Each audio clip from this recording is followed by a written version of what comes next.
2, 1.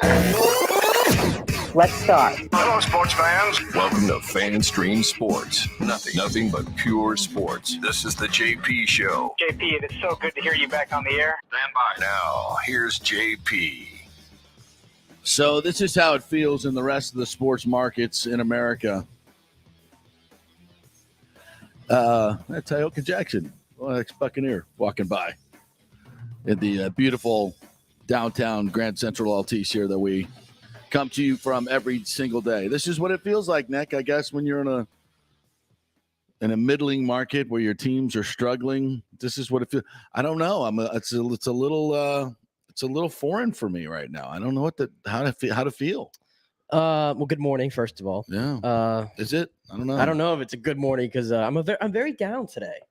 You should be very down today. And you make a great point about being in a I guess middling market right now where your teams aren't doing so well. Yeah. It's something that I'm familiar with. Don't get me wrong. We could find times. Oh God, yes. But we've been here before. But we've been spoiled. Yeah. We have been spoiled as a fan base, and right now it don't feel too good. It don't feel too good. No, it does not. We're going to try to find some answers for you today. This morning, Rich Hollenberg's going to join us at 10:30 from Bally Sports Sun, Rays studio host and play-by-play man sometimes over there. Knows all things Rays. And if there's anyone that can give us a positivity Rays talk, it's my man, Rich Hollenberg. He will find those silver linings and he will get us back on track for our Rays who lost the series to the Orioles this weekend. I'll be honest with you, I did not watch a lot of Rays baseball, read a little bit about it. I'm going to lean on you for this weekend. I can't even – it's boring to read about it. Like, you can't even go back and watch the highlights because there are no highlights. Well, if you haven't watched any Rays baseball lately, I mean, all you have to do is look at the box score. Right. It tells the whole story. 0 runs, 1 run. Oh, look, they scored 6. Saturday they busted out with 7, didn't they? But they almost blew it, though. They had a 6-2 lead. But yeah, we'll get into the Rays. But it is boring baseball right now. Who did they face this weekend? Jim Palmer? Jim McAnally? Jim Palmer, Mike Messina. Mike Cuellar? I mean, geez. Who? No? There you go. No? I saw a guy with a 9 ERA that started Sunday who I've never heard of. Yeah. We got 1 run. 1 run. Okay. Well, at least we have our Lightning that are in the Stanley Cup final. And I don't even know if we want to talk about it. It was such a beatdown. That was I literally could not believe my eyes. I'm sitting there watching this. I'm going, what team is this? And statistically, it is the most dominant first 2 games maybe in the history of the Stanley Cup final. This was not a good performance by the Lightning. And we are all left searching for answers. And yeah, I do think, first and foremost, before we go anywhere, Colorado is playing elite level hockey. They are playing at such a level. They have the Lightning's number. They know how to keep them from getting out of their own zone. The Lightning breakouts are awful. Their penalty kill is terrible. The power play is awful. They can't skate with these guys. They're backing up constantly. I was watching it. I was just with some folks who aren't maybe the biggest hockey fans. I'm like, just watch. They keep backing up. They can't even move forward. They constantly were circling back, trying to find lanes and angles. And once you get back on your heels like that, you're done. Especially with a hockey team that's that good and that suffocating, you're done. Yeah, and it's kind of what I had feared a little bit. Not saying I called it or anything, but just watching Colorado play throughout the playoffs, there was a reason why they were 12 and 2 coming into this. Yeah, 12 and 2 coming into this playoffs. Brother. You called it. They had another gear, and I could argue they had a few more gears after what we saw in Game 1, where the Lightning kind of had a chance to steal it. And right now, godly, did the Lightning need to steal that game? Oh, did they ever? Because what I saw the other night was exactly what I had feared with Colorado. When they get going, when they use their speed, and it's clear as day to anybody. You don't have to watch. I watched also with people that really aren't big hockey fans. First thing they kept saying, they're like, "Why are the Lightning moving so slow?" I mean, it's clear as day to everybody. Even on their power play, they're just standing there. They just the puck's not moving. They're not moving. Yeah. It's brutal.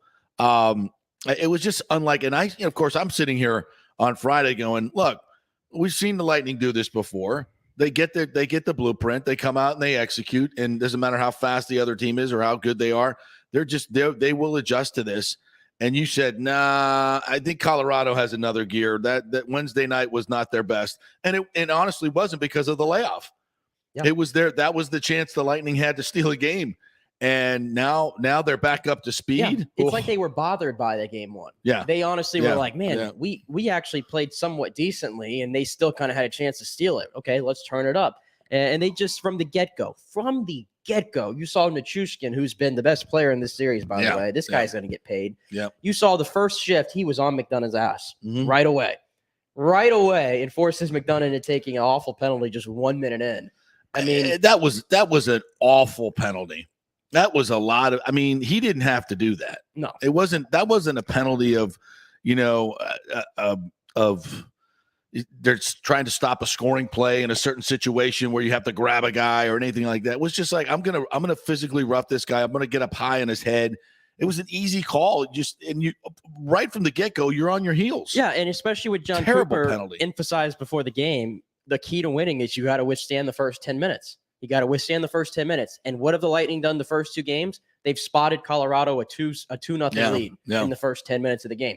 I mean, you can't operate like that. No. You can't operate like that. And going 2-0 down in a series, I know the Lightning are saying, yeah, it's the same thing we were up against New York. This ain't the Rangers, buddy. No way. This ain't the Rangers. I mean, I told you that. I thought the Rangers were a very average playoff team. But this is not an average playoff team. This ain't the Rangers. No, and by the way, Mr. McKinnon hasn't scored a single goal in this series. I know. Mr. Rantanen hasn't scored a single goal in this series, I don't think. Yeah, that's even scarier. So think about that. And McCarr didn't get on the score sheet in the playoffs until the third period. Yeah. And look how lopsided we are. Maybe that's why the ticket market has completely tanked. Oh my! Like people do not want to pay big money for this game. And it's a Stanley Cup Final game. It's this is the Super Bowl. This is the NBA Final. This is the World Series. And tickets are going for what? Under $200. We are under 200. And remember, we started in four figures, I think. Yeah. We were up there. So if you need some face value tickets, folks, hit me up at FanStream JP. I'll be happy to take care of you. It's crazy that I didn't think I'd ever see. But you think about it right now with the economy where it is. Especially and this is not a high end per capita income marketplace. These Lightning fans have been just shelling out thousands and thousands of dollars for tickets for 3 years now, and it's just after something like that, I don't want to say it's okay, but it's hard to blame people, to be quite honest, if they're trying to resell their tickets. And for you fans that have been kind of locked out where ticket prices are too high. Hey, here's an opportunity to go see a Stanley Cup Final game. If you've never been to one, this is the one. Good seats still available. But I get it. And after a performance like that, I don't think the organization can really fully expect fans. I know it's playoffs. We need their fans more than ever, but there is a reality of, look at what the Colorado fans are paying for those tickets. It's because they haven't been there in forever. And they know this may be their only opportunity because guess what? Like you said, Nichushkin's they're going to have to pay some of these guys and this team will probably be broken up. And if they do win the Stanley Cup Final, this will probably be, one of the only runs they make because that's the way the salary cap works. The Lightning have been incredible and able to, and by the way, I got a rant on this. I don't know how many times I saw over the weekend, this stupid ass comments about the Lightning have only won COVID cups. I think this is the dumbest thing I've ever heard in my life. When you talk about it's the toughest trophy to win, they still had to go out and do it on the ice. They still had to play 7 games, a 7-game series. They still had to go out and beat really, really good hockey teams that want it just as bad as they do, if not more. And they had to do it under all the ridiculous COVID restrictions. Do you know how mentally tough you have to be to go to a bubble and play great hockey game in and game out?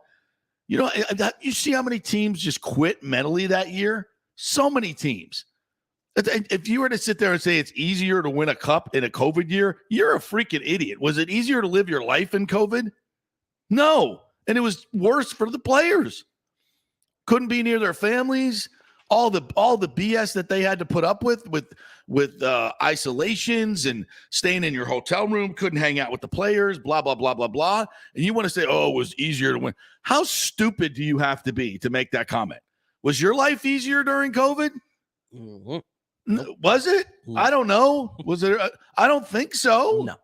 I mean, maybe if you're a trucker and there was less traffic, maybe that was a plus. But other than that, come on. Can we do away with that bullshit? Well, that's always going to be, again, Tampa Bay is the enemy of the league. So a lot of what you're seeing right now, fans are loving it. That's great. You just have to move on and ignore it. I did tell you it would feel good to get a cup in a, I guess, regular setting. Like, that's just for me personally. I've always wanted the regular setting. I feel like Colorado is a bit different of a team than Dallas or Montreal, where this is actually the meeting of the two best teams. And this one would feel, I think, the best because it is the whole grind of the regular 82-game season at once. And it is beating a team like Colorado. It is going on the road for all three series. And it would be 4 if they win this one as the underdog. So it would feel really good to get it done. But it doesn't discount what they did. Yeah. Stanley Cups are Stanley Cups. Yeah. Everybody played by the same rules. They do. This just in. So yeah, just the most ridiculous thing I've ever heard in my life. But yeah, but back to the game though, what we saw, there was at one point in the second period, I don't know about you, I was like straight up digging to find all these numbers. I'm like, had the Lightning had a scoring chance at some point? And then I saw the little ticker go across and it says 0 shots. Second period, and we were about 14 something. Yeah. I have no words to describe it. We're going to ask Cooper to describe it here in a little bit. But it was bad. Joe Lindsay chiming in on YouTube. No excitement with this brother. They just look too slow to keep up. Yeah, you nailed it, Joe. Yeah, and it's slow. They are slow. Like the speed difference is apparent to everybody, but I think even the effort's just not there. There was some of those goals. I mean, when have you seen the Lightning just kind of maybe being slow and tired? I don't know if it goes into it. Probably does. Yeah. But just letting guys kind of just walk right in front of Vasilevsky on the power play. That doesn't happen often. Nick Paul just kind of getting caught flat-footed. I was surprised that Vasilevsky came out for the third. Well, I mean, and I know Vasi doesn't like to come out. He's unlike other goaltenders he's very adamant about that. We all know this, but as a coach, I mean, what are you doing? God forbid he got hurt. I don't see the upside. I don't see it was 5-0 at that point, right? And you've shown no ability to stop them or put any offense forward. Yeah. There's no point. I think it's the message it sends if you take him out, and I think that's exactly what Messier and Chelios had said. Yeah, I heard him say that. Stanley Cup Final, the message it sends. Like, I know, like, it's lopsided and you're not doing much, but you want to talk about really waving the white flag. That's what you do right there when you take him out. I don't know. Vasilevsky's a very honorable player, like you said. And I think I feel like those are the things that might kill his confidence more than letting him endure it. And I thought he actually made some really big saves in that third period. He stopped what, 6 or 7 breakaways? Yeah, I think it's probably nice. Ridiculous. Just keep him fresh. Just keep him going in there. Let him take the shots. I don't know. It's not, honestly, it's not a big deal. It really had zero bearing on the game. But it was kind of a conversation point for people on Twitter. My vote was get him out. I honestly, it doesn't matter either way to me. If they left him in there, I'm sure Coop had a good reason. But for whatever it was, I'm sure he had a good reason. Oh, he said it doesn't really matter. He said it's the Stanley Cup. I remember what he said. He said it's the Stanley Cup Final. Who gives us the best chance to win? That was the end of the story. Yeah. And again, it was 5-0, but again. Yeah. Well, listen, different venue. They've won 7 in a row at home. They they're going to have the home crowd on their side to get us jacked up. We're going to do a hell of a job tonight. Lightning Vision, Greg Wolf and the whole team's going to get you all jacked up. For the people that are there, get there early.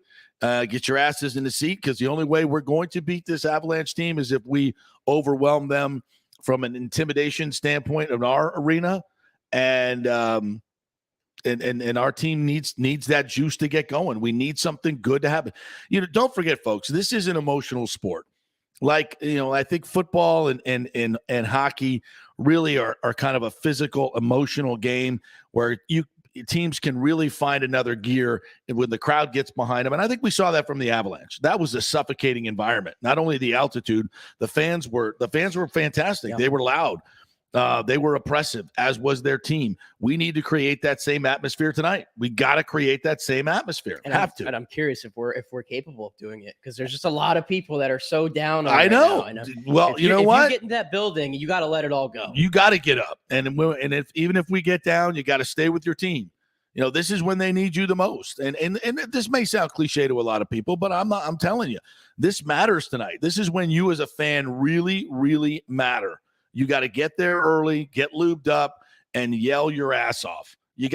There's no way we're going to beat this team with just our hockey players. We've got to create a suffocating environment. Just get one win. And everything changes. If the Lightning go out tonight and Vasilevsky has a great game and they win, 3-2, whatever it is, the entire perspective changes. In the grand scheme of things, that was just one game. You don't get more points for winning 7-0. You don't. You only get one game. It's still 2-0. It's not 3-0. It's not 4-0. It kind of feels like it, but it's not. They still have a chance. One game is all it takes. Hey, what if, God forbid, tonight Darcy Kemper goes down? Not that he's been any great shakes, but McKinnon takes it. If Nichushkin gets hurt, already Burakovsky didn't even travel.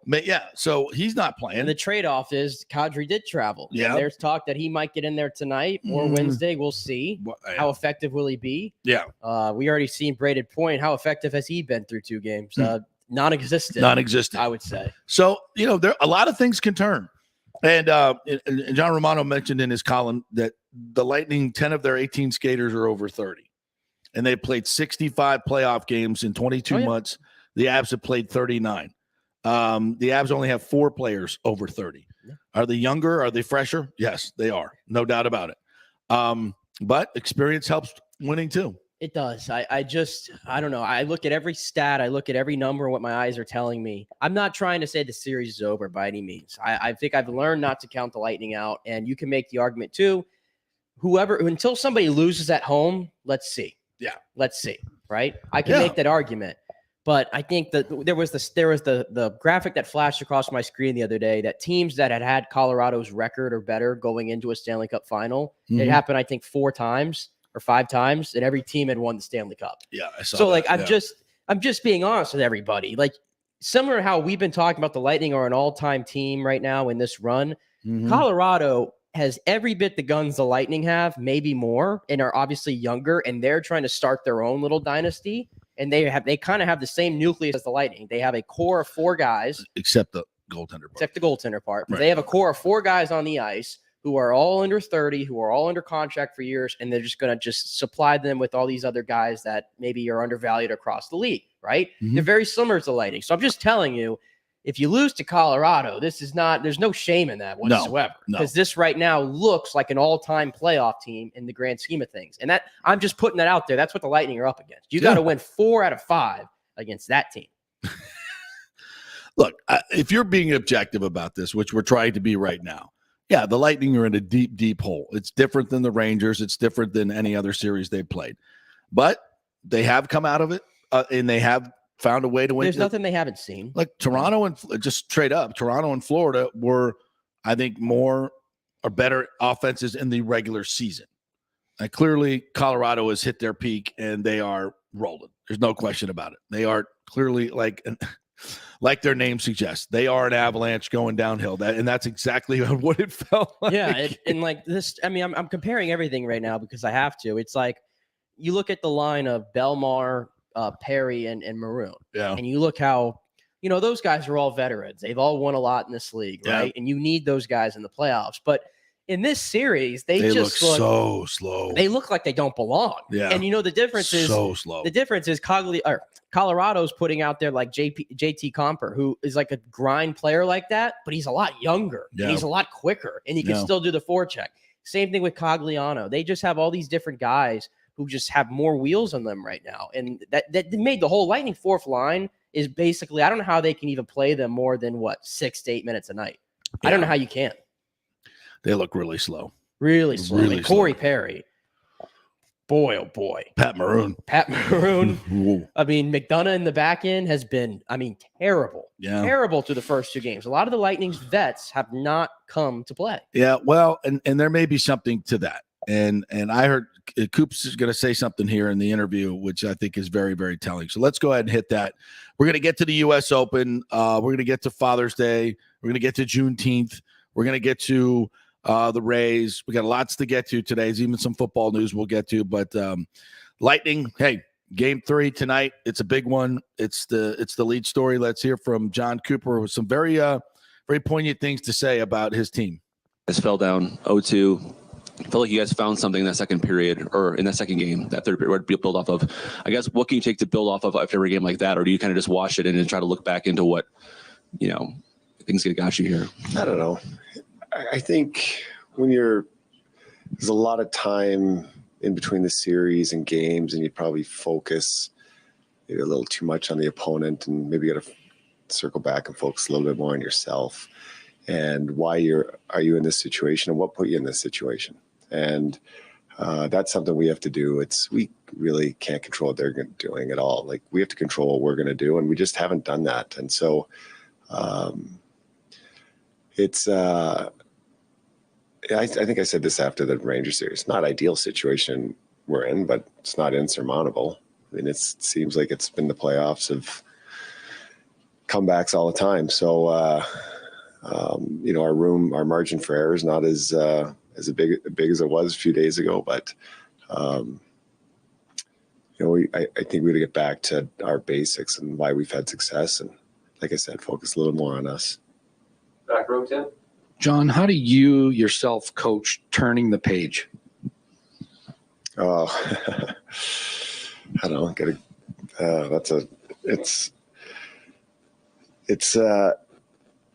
I guess a little bit of experience comes into play. And I look back, and it's when you get to the playoffs, it's just one game. Yeah, was it ugly the way it was lost? For sure. But does it have the same result as losing in overtime? It does.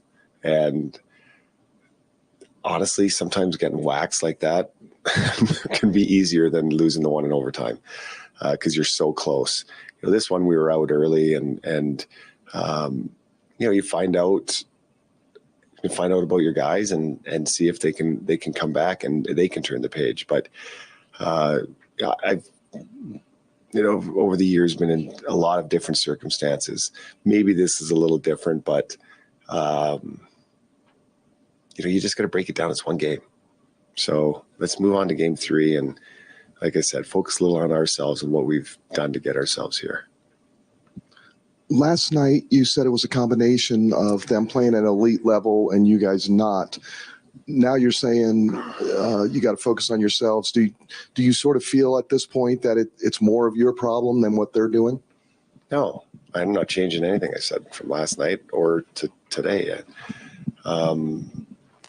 If we want to get back into this, we need to focus on us. But that doesn't change the fact that, my answer from last night, same thing.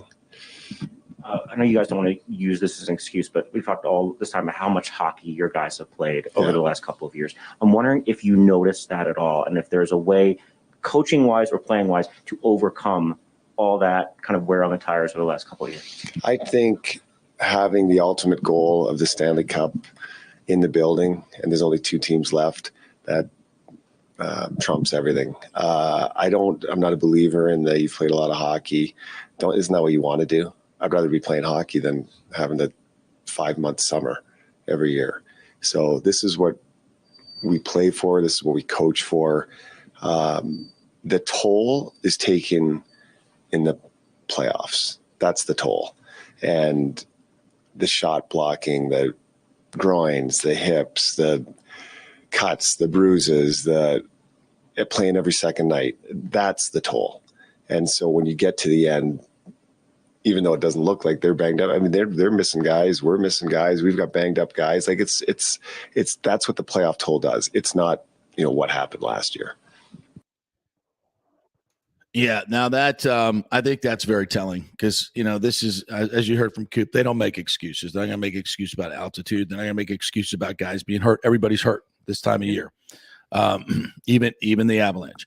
So, yeah, have they played a lot of games? Sure they have, but it's more about what they've played this year. And now the Avs have played less in the playoffs too because they had the couple sweeps.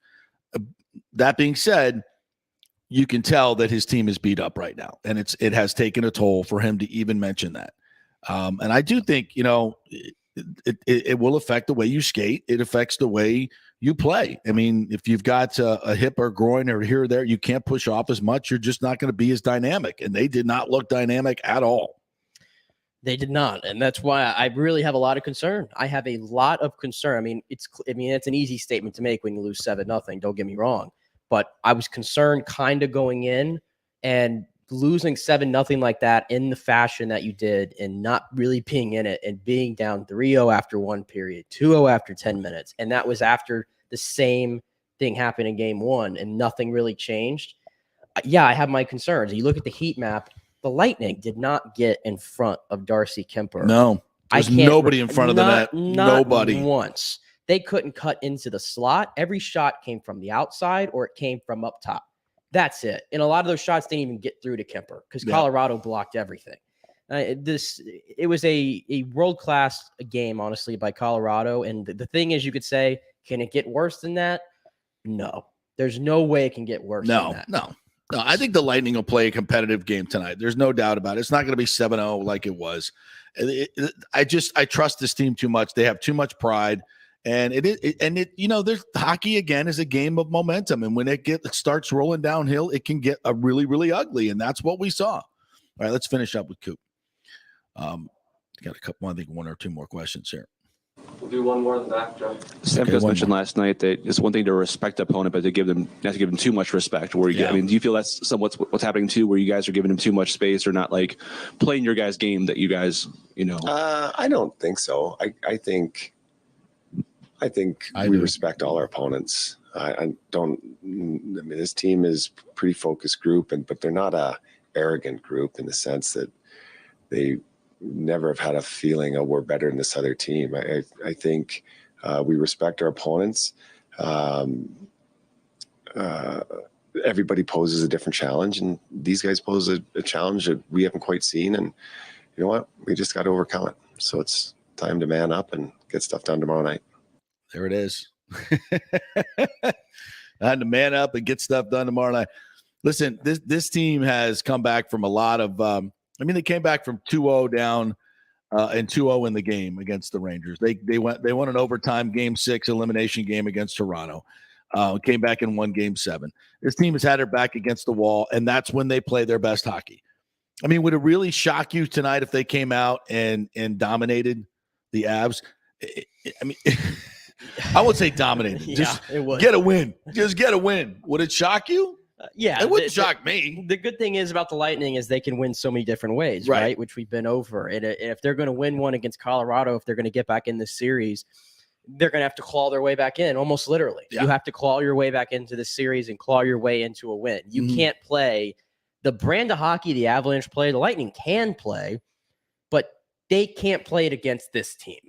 They just can't do it because if they're going to give Colorado a chance to play the way they want to, which has happened already, we saw, it's just not going to work because Lightning just don't have – right now they're just not – they're in quicksand right now. Yeah. They're just in quicksand. It's just that simple.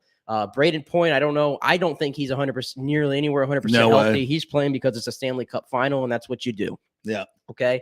Because he's usually the Lightning's fastest player. He's nowhere near to getting by anybody right now. Nikita Kucherov, same way. He has speed when he wants to, but through 2 games, has he gotten by? No. How many Nikita Kucherov, by the way, had 0 shot attempts? That's unheard of. 0 you can't shot do that. attempts. You can't do that. From your best player. And he had opportunities. He had opportunities. I saw, I'd say at least 4 or 5 times he had opportunities in shooting lanes. Were they great shooting lanes? No, but shoot the damn puck. You got to get the puck on this guy. For the second game in a row, they just didn't even attempt enough. When they had opportunities, they did not take shots. And I know why. Because sometimes when they do take shots, that thing is cleared and they're going. And you're right now they're fearful. If they take a shot, that gets blocked, they're gone, and it's in your net. So I get it, but you still have to shoot the puck. You got to shoot the puck. Yeah.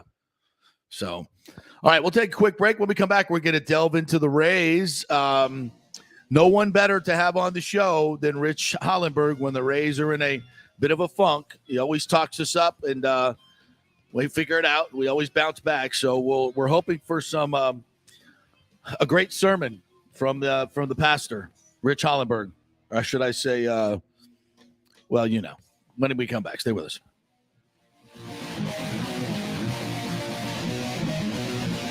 The world economy is in chaos, and mortgage rates are going to go higher in the next few months. Meanwhile, home values are up 24% in some neighborhoods of Tampa Bay. Do not miss this opportunity to refinance your home, get some much-needed cash to handle skyrocketing inflation, and fill up your car. Contact Scott Fitzgerald at American Mortgage Services. Even if you've recently refinanced, Scott can make the deal work because he charges no lender fees like the big boys do. He will also shop your loan around to dozens of lenders and get the best rates and terms. Let them compete for your business. The big banks charge huge lending fees. Customer service is simply a phone number with endless wait times. Scott is local and will personally take your call. Here's his cell phone number. Tell him JP said you could call. 813-294-7595. Scott's done over 3,000 loans, including many coaches and athletes. He will answer your calls and concerns and give you workable strategies to be smart with your money. Reduce your payments. It's not just what you make, it's what you keep. 813-294-7595 or email him at scott@amstampa.com. The health professionals at Bay Area Modern Medical Center want you to know it's time to commit to a new healthy lifestyle. It's literally a matter of life and death. 42% of Americans are considered obese, and being obese made you 3 times more likely to be hospitalized by COVID. So getting in shape is not just about looking better, it's about living much longer. At Bay Area Modern Medical Center, they take a very different approach to primary care.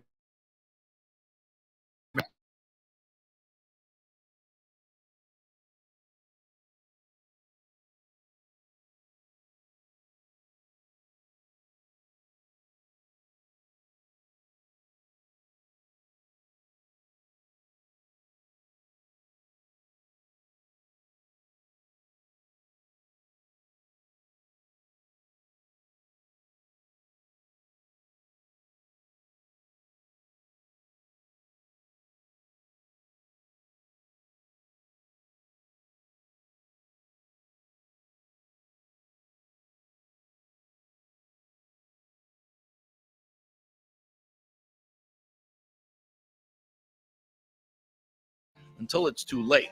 Is it becoming an eyesore? Have you contacted the builder and just can't get any relief? That's very common here in Florida.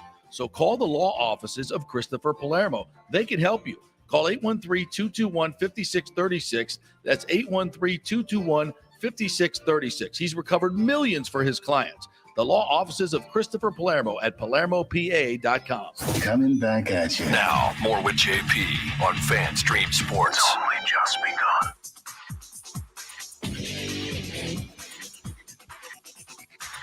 All right, welcome back to the JP Peterson Show, brought to you by the law offices of Christopher Palermo. If you have any issues with construction defects, residential or commercial, he is your man. He is a pit bull.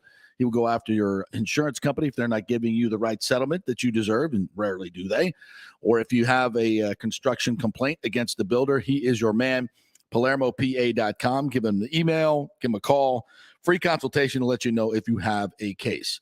All right, let's welcome in our man, Rich Hollenberg. And when the Rays are scuffling, no one better to give us a pick-me-up and a positive outlook on our Rays than my man, Rich Hollenberg. What's up, partner? How are you?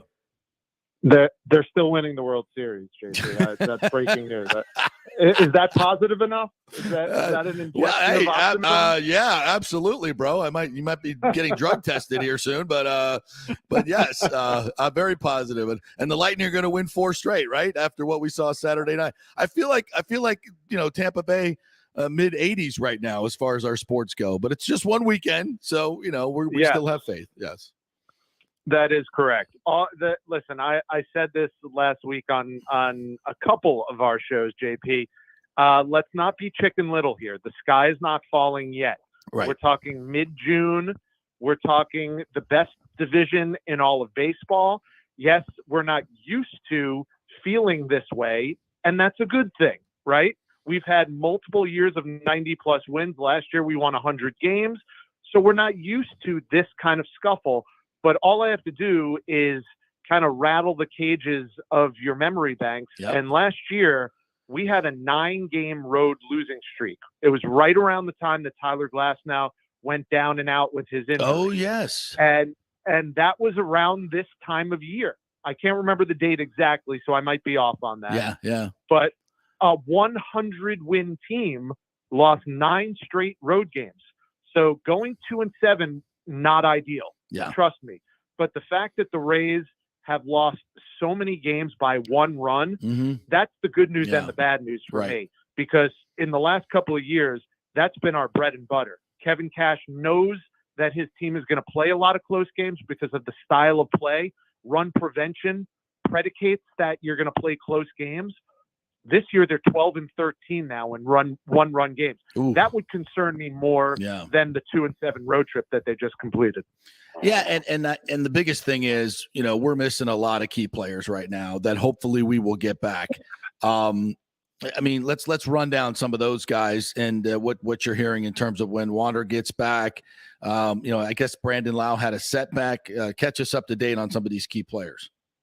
Well, I hate to boil it down to just numbers because these are players. They're men. They're gentlemen who I've gotten to know very well through the years. But just in terms of numbers, again, cry me a river. But the Rays are missing 72 home runs from just 2 dudes, Brandon Lau and Mike Zunino. Yeah. 72 home runs from last year. So, listen, I have no timetable for either of them. I'll be honest with you. It doesn't sound great. I don't think we should be pinning our hopes on those 2 guys coming back and saving this offense. But conversely, I think the news is very good about Wander Franco. We will see him this homestand. I don't know exactly when yet, but we will see him this homestand. And I think he is the type of a player that could spark an entire offense. I think inserting him in that 2 or 3 spot with the way, listen, our offense has not been terrible. I know people who are listening right now are going, Rich, what drug are you taking? But the offense has not been terrible. We just haven't been able to drive runs in. We've been out hitting our opponents. Last night was the 8th time this year that we lost the game by out hitting an opponent. We're 29-8 now when we out hit opponents. So usually we win those games. Yeah. Like most major league teams. Right. We haven't been doing that. So getting a guy like Wander Franco in the middle of Yandy Diaz, who's had a great June, G-Man Choi, who's hitting 15 of his last 16 games, has an 18-game on-base streak, Manuel Margot, who's hitting over 300 this year, Randy Arozarena, who didn't have a great game yesterday, but has had ever since the middle of May has been playing at nearly an all-star clip. You're looking at putting Wander in the midst of all that, and that's what turns out hitting opponents and losing games to out hitting opponents and winning games, because instead of scoring 2 runs a game, 1 run a game, you're scoring 4 and 5 runs a game. Right. And when the Rays do that, they're elite. And Rich, you mentioned the offense there. I'll talk about, though, the defense and the base running, which I think has been more uncharacteristic from the team. We've seen the offense scuffle throughout the years, and the Rays have always been able to pitch their way out of it, play great defense, and get out of it. And I feel like the pitching's been great, don't get me wrong. But the defense, and especially like Taylor Walls, I think he's up to like 8 errors now, which is very uncharacteristic. I mean, what do you make of that? Is it just the fact that he was supposed to play third with Wander at short? Now he's back at short. I mean, what do you make of kind of the defense early on? Because I think they have the most errors of any team sitting in a playoff spot right now. Yeah, they do. And they've given up the most unearned runs in baseball. And they've also had the most outs on the base paths trying to advance in all of baseball. Plus, they have a ton of caught stealing this year. All of that said, I don't want to be a Taylor Walls apologist or a Rays defense apologist. I just think, given the course of 162 games, what we saw last week, Manny Margot dropping a fly ball, Kiermaier dropping a fly ball, Brett Phillips dropping a fly ball. These are plus defenders on any team you put them on in baseball. They are elite level defenders. The fact that would happen once in a season, let alone in a span of 3 games, is jaw-dropping. So I think that's a blip on the radar. I think you can, chalk that up to baseball oddity and then throw it out. So the Taylor Walls situation is a little bit different because I think Taylor Walls is going to win a Gold Glove in his Major League Baseball career. I just think given the fact that he is a rookie and to your point, the fact that he's had to move around a little bit, they love his versatility. He's kind of like a this generation version of Ben Zobrist if he's playing his best baseball. That's kind of how they picture him, and that's what they model him after. I think he's having growing pains. But, you talk about all those errors. He has been electric the last handful of games. Like, I don't remember, so correct me if I'm wrong, but I don't remember a Taylor Walls error on this road trip. I think Taylor Walls has made more 5-star plays than anybody in the last, half dozen to a dozen games. So I think Taylor's going to be just fine. He's one of the hardest workers out there. And now that he kind of has had his welcome to the show, this is what it's like to play for the Rays, eye-opening moments, I think he is going to be more than prepared for them to say, Taylor, we need you at short tonight. Taylor, you're going to be playing third now. Instead of being like, whoa, this is going to be crazy. Now he's prepared for that. Okay. It's been kind of trial by fire, baptism by fire for him. I think he's going to be just fine. But do those numbers that we just talked about bother me and concern me? Yes. Can you take it all the way back to a shortened spring training where the Rays, who stress run prevention, meaning pitching and defense, probably as much, if not more than any team in baseball, and they didn't have enough time to do that because of that abbreviated spring training? Yeah, that had something to do with it. But it's a big boys game, guys. Like Kevin Cash knows that. We're 66 games into the season. You can't keep making those kind of errors. I think they had a come to Jesus team meeting offensively, and I think they probably have had that defensively as well. And I think starting with this road trip, you're going to see a much more dialed in, focused, Rays-like team that we're used to seeing the last few years going forward. Rich Hollenberg joining us here. And the good news is the starting pitching has been really good. Kluber's been fantastic. But what the offense is not showing in terms of wins.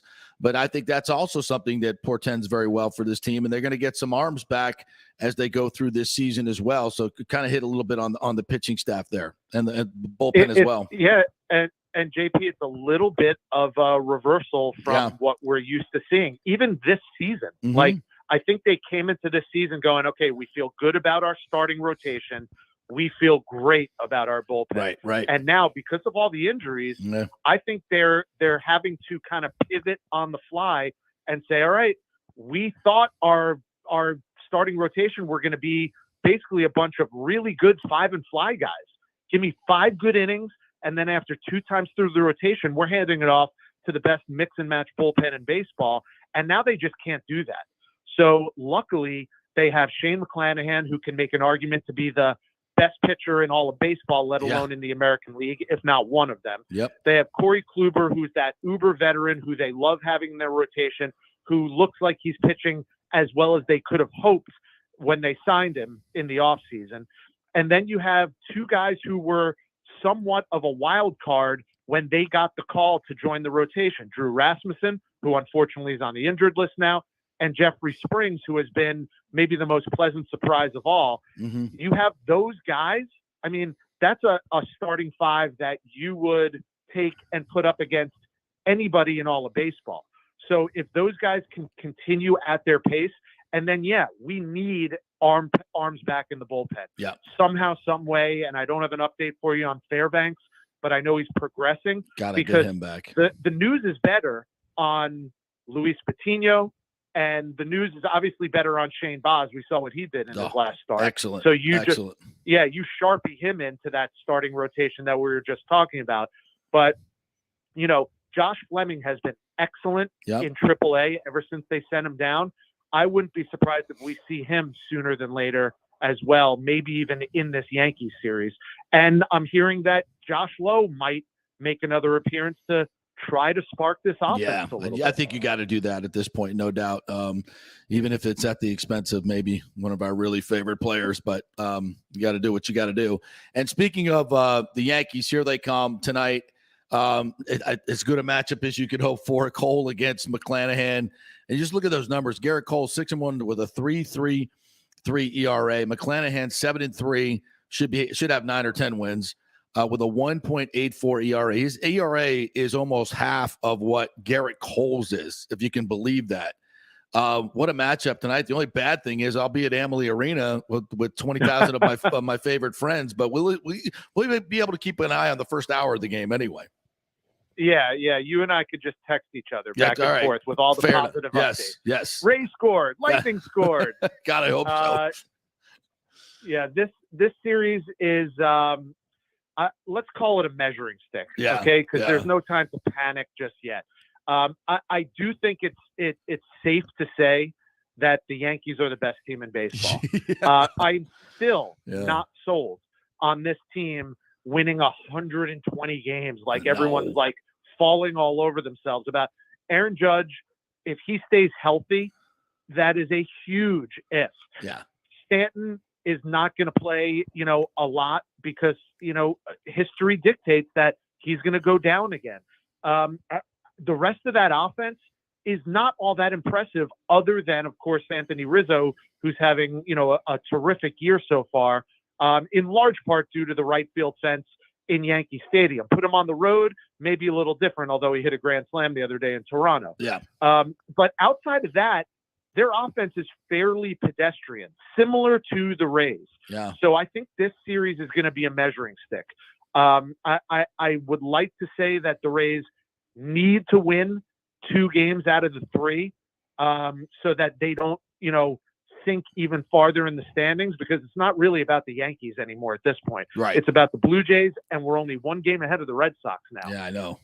So, at this, it's not too early to start worrying about our mission. And I said it from the beginning. I said it on your show, JP. I think there are going to be 4 teams from the American League East who win at least 90 games, and they're all making the playoffs.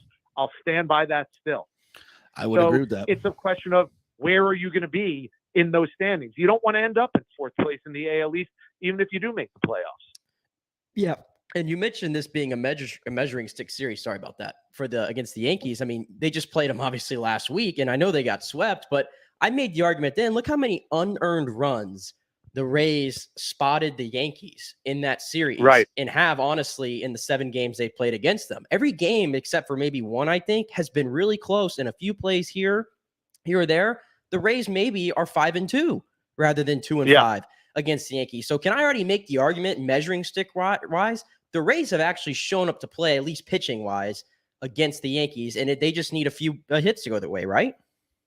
I agree with you, but the old saying, if ifs and buts were candy and nuts, close only counts in 2 things that I know of, and that's horseshoes and hand grenades. Yep. Other than that, getting close doesn't mean anything. It's still a loss in the loss column instead of a win in the win column. And when you're playing an opponent in your division, that really almost feels like 2 losses every loss you take. When you look at the reason why the Rays were so successful, especially the last 2 years, let's just go back to 2020 and 2021. Mm-hmm. It was because they did really well in their division. They did really well in close games. And right now, they are at or around 500 in both of those categories. I don't think they're a 500 team. Like I said, I think they're going to win 90-plus games this year. But if you're going to be a playoff caliber team and have playoff ambitions, you have to be really good in both of those categories, because there's not a lot of margin for error between any of these teams. The Blue Jays, the Red Sox, and of course, the New York Yankees. The Yankees are running away with the division now, but they'll come back to the field for one reason or another. They'll hit their slump. The Blue Jays, the Red Sox, the Rays are going to hit a hot streak. Everything's going to get a little more bunched up in the American League East.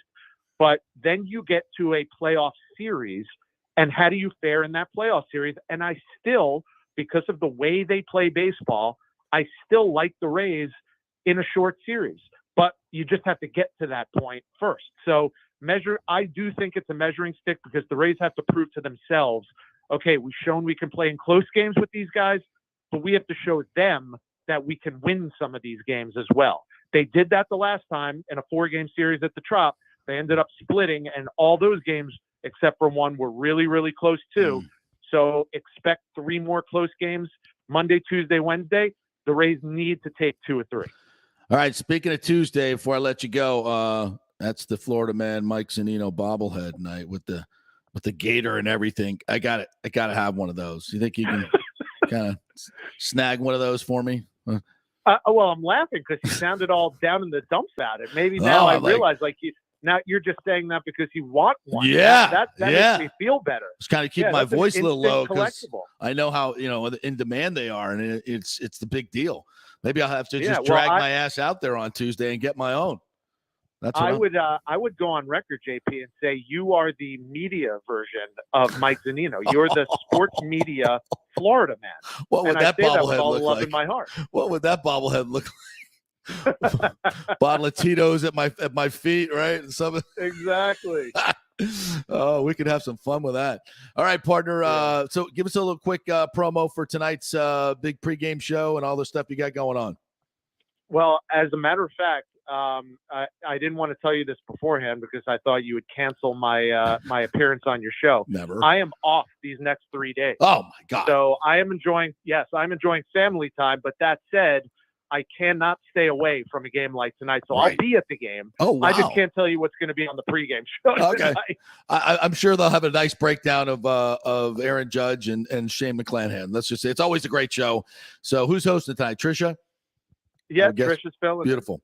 All right. Well, then we'll be tuning in from afar at Amalie Arena on our. There's a nice, beautiful monitor. We always keep the Rays game on in the Chase Club bar for the folks that want to watch it, and there's always a lot of folks watching it. So we're always watching. I like that. Yeah, good Well, stuff. I'm hoping maybe Wednesday night I'll be able to come visit you in person because since I have off, it's serendipity. I'm hoping that I'll be at Wednesday night's game where the Bolts will tie it up 2-2, sending it back to Colorado. Well, if we lose tonight, the tickets will be free on Wednesday night, apparently. So, so don't worry about that.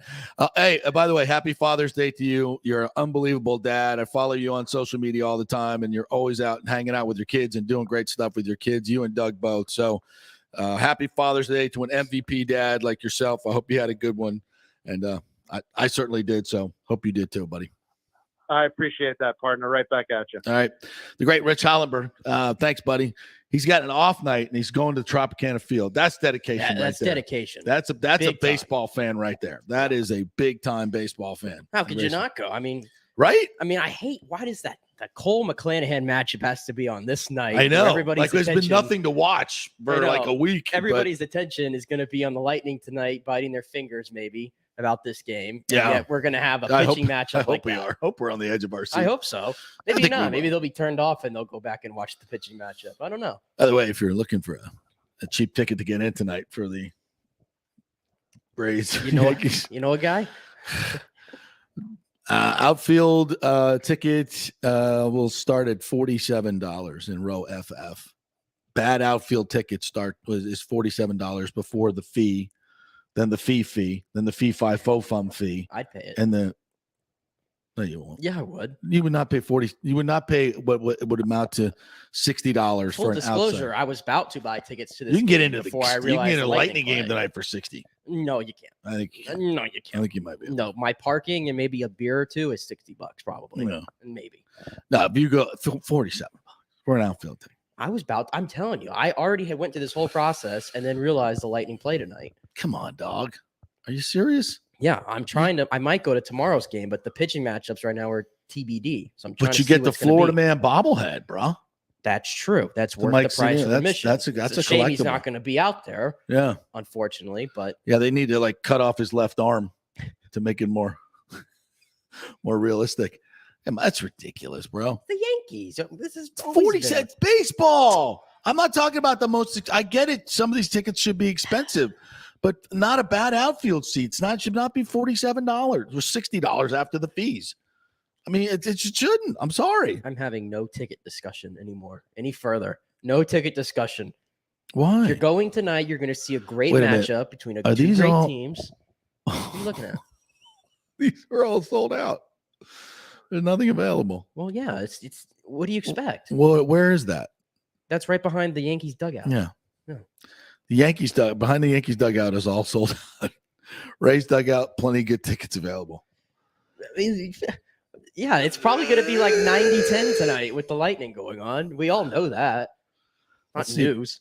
You want one behind the Rays dugout? There's a single row M right behind the Rays dugout. See what that's going for. Oh, it's only set you back about 180. What is it?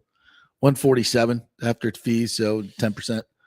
About 180 for a ticket. Nah, Right behind. those fees there are not that bad. Are not that bad at all. Yeah, what? The fees on the Rays website when you buy them from the Rays are really not that bad compared to like Ticketmaster and StubHub and all that. Well, this is Ticketmaster. Didn't Ticketmaster run every ticket? I mean, I don't know the specifics of it, but for whatever, it just feels like the fees are always lower right here on the Rays website. Why do they do this too? This donation to the Rays Baseball Foundation of $20. You got to actually like opt out of it, right? No, or you got to add to it. You got to add to it. Come on. You're looking for problems. I see it. I see it right now. You're looking for problems. $8 convenience fee and a $3.30 per order fee. So That's you get really not that bad. $160 for a ticket behind the Rays dugout is not that bad. You're out of your tree, bro. You're out of your freaking tree. I'm talking about it doesn't matter. It's the total number you got to pay. In this economy, $158 for a seat behind the dugout.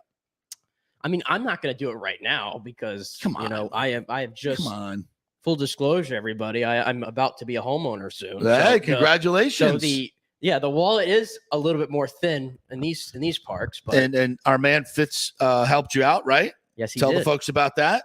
Yeah, Fitz, he's our lender for this, and very easy process. Got us pre-approved about a couple months ago, and locked in your rate. 12 short hours, locked in our rate, and gave him a call shortly after getting the bid accepted the other day, and very easy, helpful, and it's easy, very easy process. Fitz the mortgage guy, Scott at amstampa.com, and right now they have an incredible new program where I know this sounds too good to be true, folks.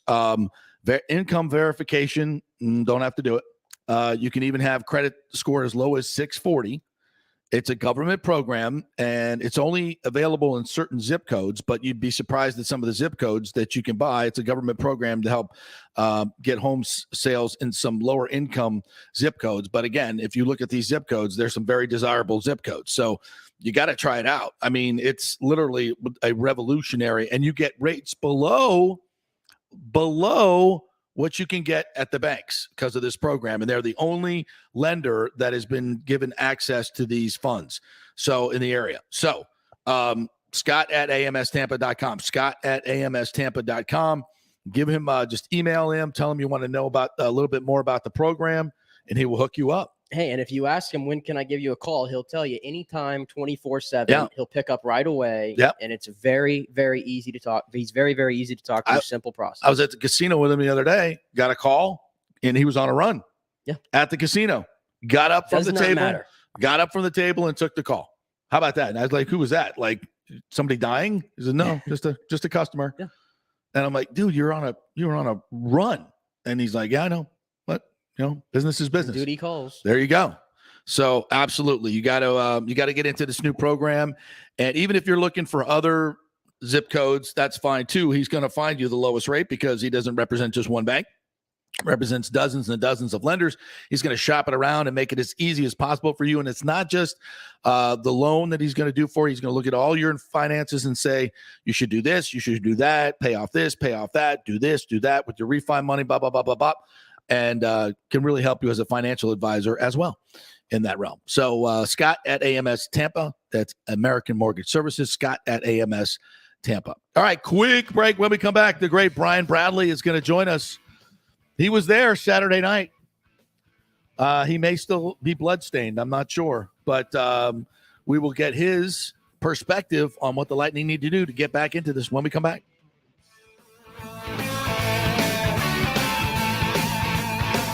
Cryptocurrency is all the rage today. The market cap for the industry is now over $1 trillion. And you read about people making millions of dollars, right? If you want to get in, but have no idea what to do? Or maybe you dabbled a bit and you want to unlock the real money-making opportunities and don't know how to do it. There are over 10,000 tokens and thousands of decentralized finance exchanges to navigate. So what do? You go to DeFiLava.com. The folks at DeFiLava.com are in Tampa Bay, and they work with you directly to set up custom accounts, answer all your questions, and provide market analysis. Decentralized finance and cryptocurrencies are here to stay and will change the financial markets as we know them. Get in the game. Get with the experts at DeFiLava.com and tell them JP sent you, and get their free 2022 crypto market forecast today at DeFiLava.com. Don't get left behind, folks. Make some money at DeFiLava.com. The health professionals at Bay Area Modern Medical Center want you to know it's time to commit to a new healthy lifestyle. It's literally a matter of life and death.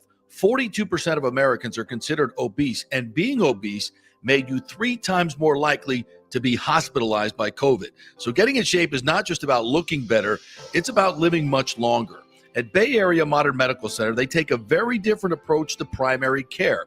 It's personalized, preventative medicine. Christopher Lugo and his experienced staff are proactive in looking at your issues before they become a problem, encouraging a healthy lifestyle with proper diet, supplements, and exercise to optimize your active lifestyle, building up your immune system, not destroying it with poor nutrition and bad habits. So call for an appointment, maybe change your primary care, and get on a journey back to full health and a happy life. Call 844-977-3477 or go to BAMMC.com. Tell them JP sent you for priority scheduling. 844-977-3477 or go to BAMMC.com. Italiano Insurance has been serving and working in our community for over 60 years, and it's not just about insuring all the pieces of your life. Italiano is as much a part of Tampa Bay as the Cuban sandwich, Gasparilla, and our Bucks, Lightning, and Rays.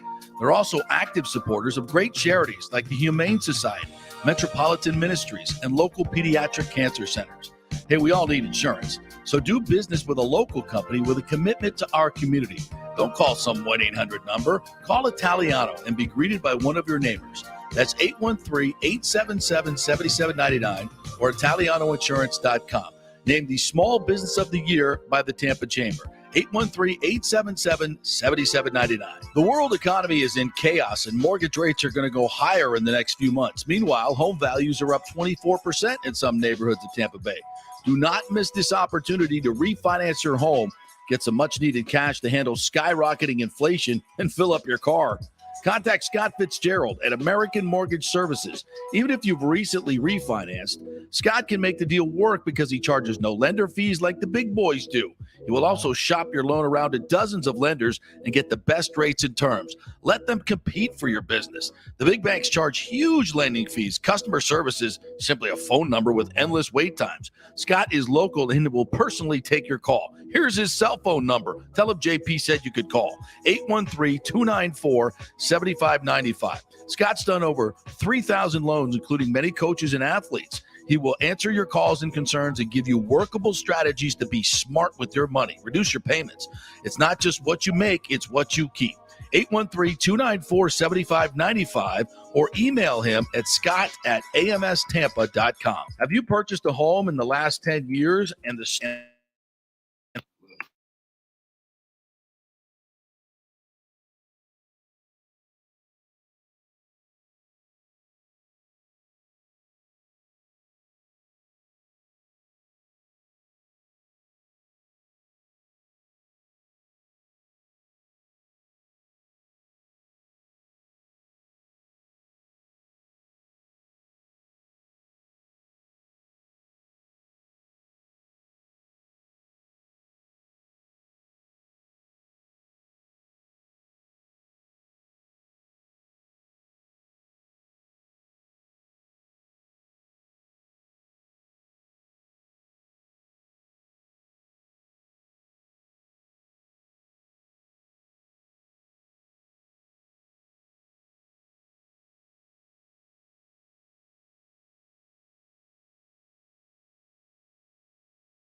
experienced staff are proactive in looking at your issues before they become a problem, encouraging a healthy lifestyle with proper diet, supplements, and exercise to optimize your active lifestyle, building up your immune system, not destroying it with poor nutrition and bad habits. So call for an appointment, maybe change your primary care, and get on a journey back to full health and a happy life. Call 844-977-3477 or go to BAMMC.com. Tell them JP sent you for priority scheduling. 844-977-3477 or go to BAMMC.com. Ladies and gentlemen, let's rock. This is FanStream Sports with JP. All right, welcome back to the JP Peterson Show. It was great to have Rich Hollenberg on from Valley Sports Sun. And Bob Herrick's going to join us from Sports Illustrated. He was at the U.S. Open yesterday at Brookline Country Club. We'll chat with him at 11:30. And we have the great Brian Bradley joining us now to give us the story on the Lightning. What's up, Bradley? How are you, my friend? Hey, JP. How are you doing today, buddy? Oh, it's good to hear your upbeat voice, even though you were at the bloodletting on Saturday night, the Avalanche of the Avalanche.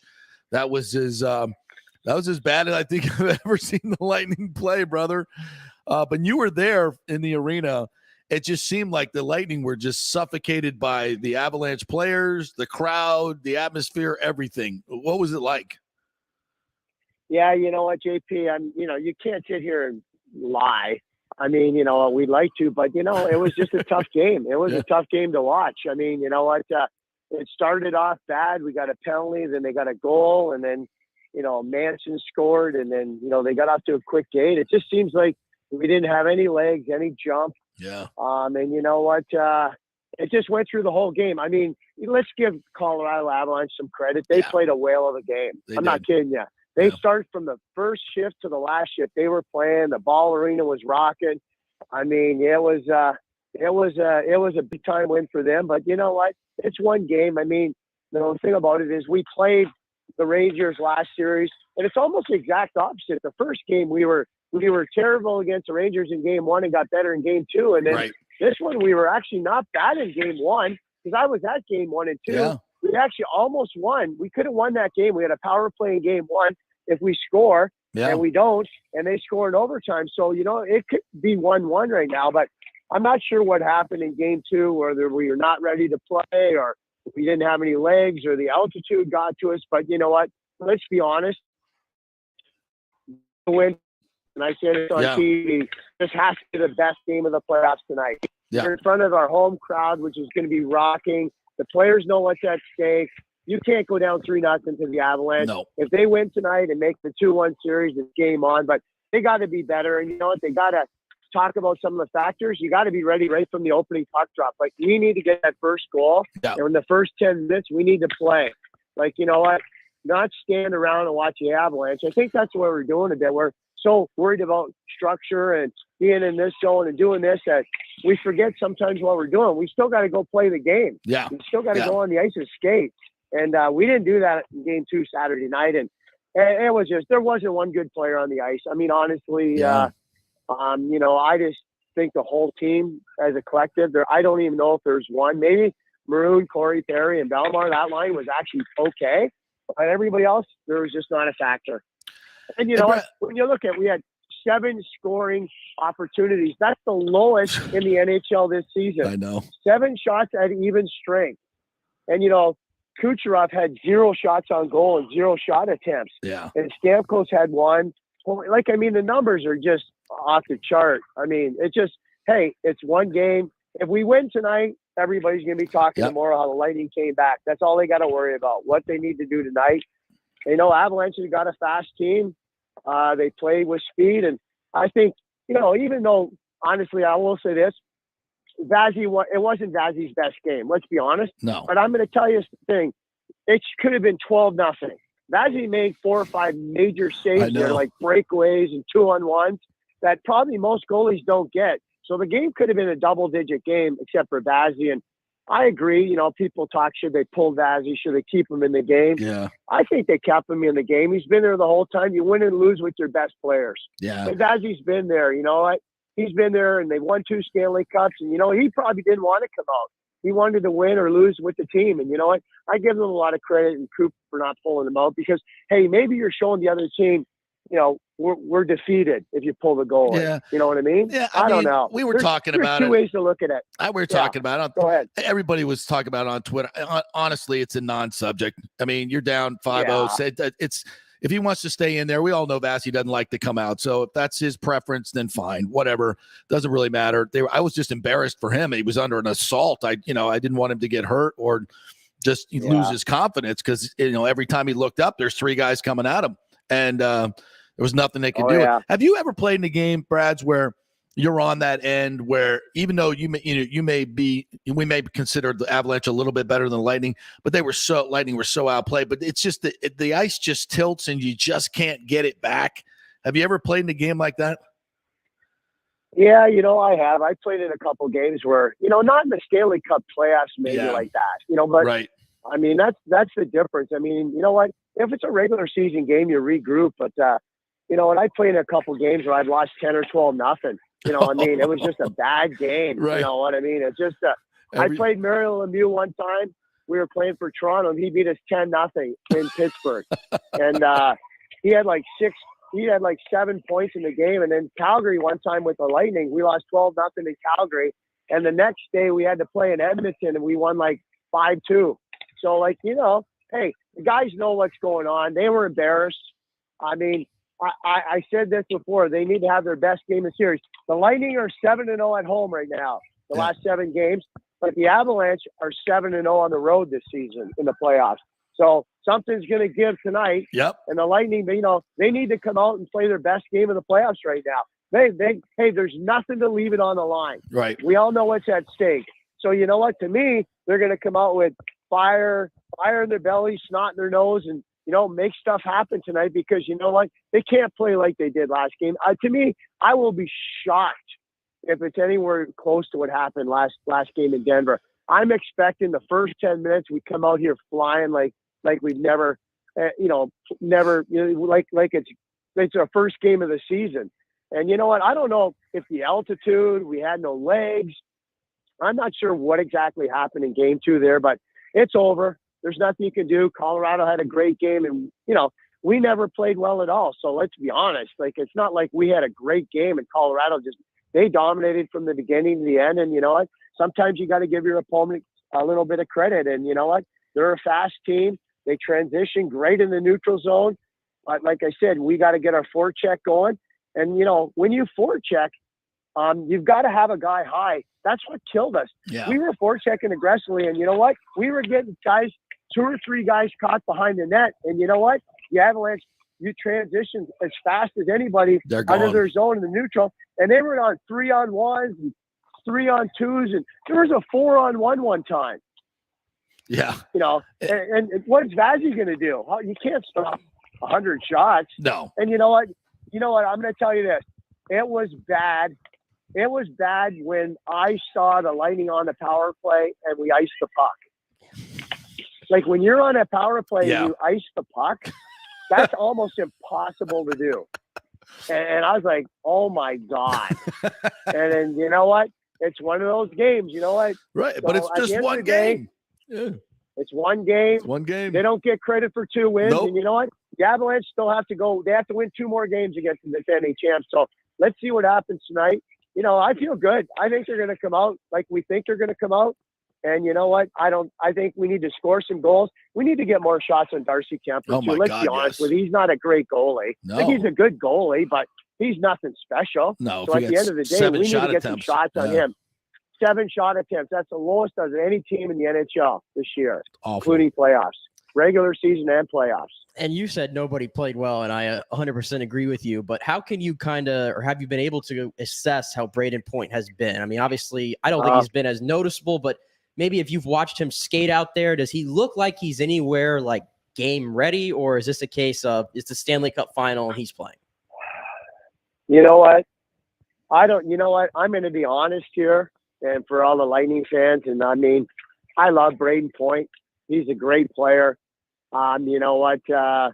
When he's playing at 100%, he's top 5 in the NHL, skating, shooting, making stuff happen.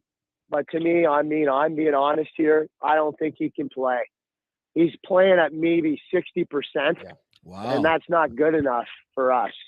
I mean, he looked okay, but a lot of times he didn't. His legs still sore. I can tell. Yeah. He's not the Braden Point that we've seen. I mean, maybe he's playing tonight, maybe he's not.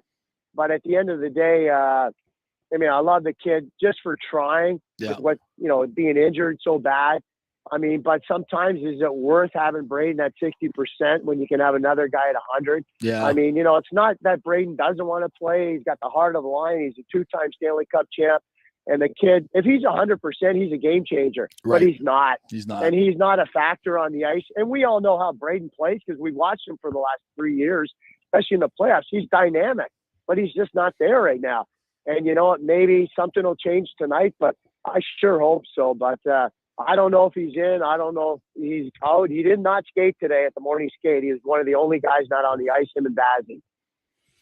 Oh, he did not? Wow. And He did not skate today. And Bazzi wasn't on did there? not skate either. Bazzi was not skating either, resting. So everybody skated on the team except those two guys. That's interesting. So you know what? I don't know what's, like Bazzi sometimes goes out and obviously Point. He's got to be 100%, and maybe the rest of them, they don't need him to skate more. But we'll see tonight in the game. I mean, you know what?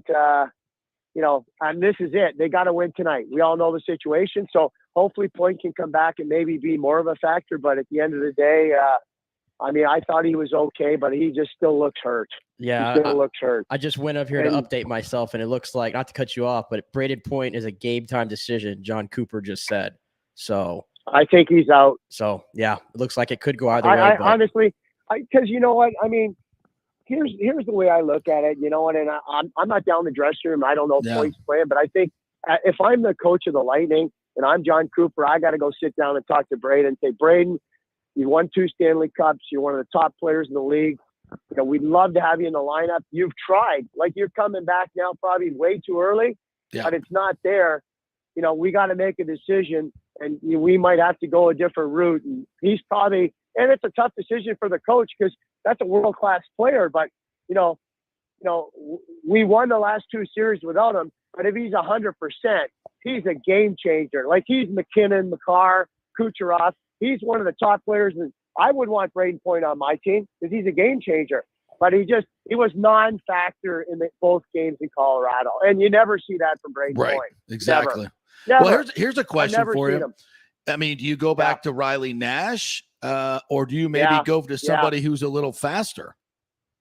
Well, I think looking at the skate now, I think Cal Foot did some extra skating right now. So to me, I think it's going to be, they're going to go with 8 forwards due to what they did against the Rangers. Probably have Riley Nash on that 4th line and maybe move Corey Perry up like the lineup they did it.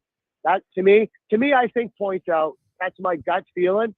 And it has nothing to do with anything. It's just he can't play. He's injured. I mean, you can only do so much if you're hurt.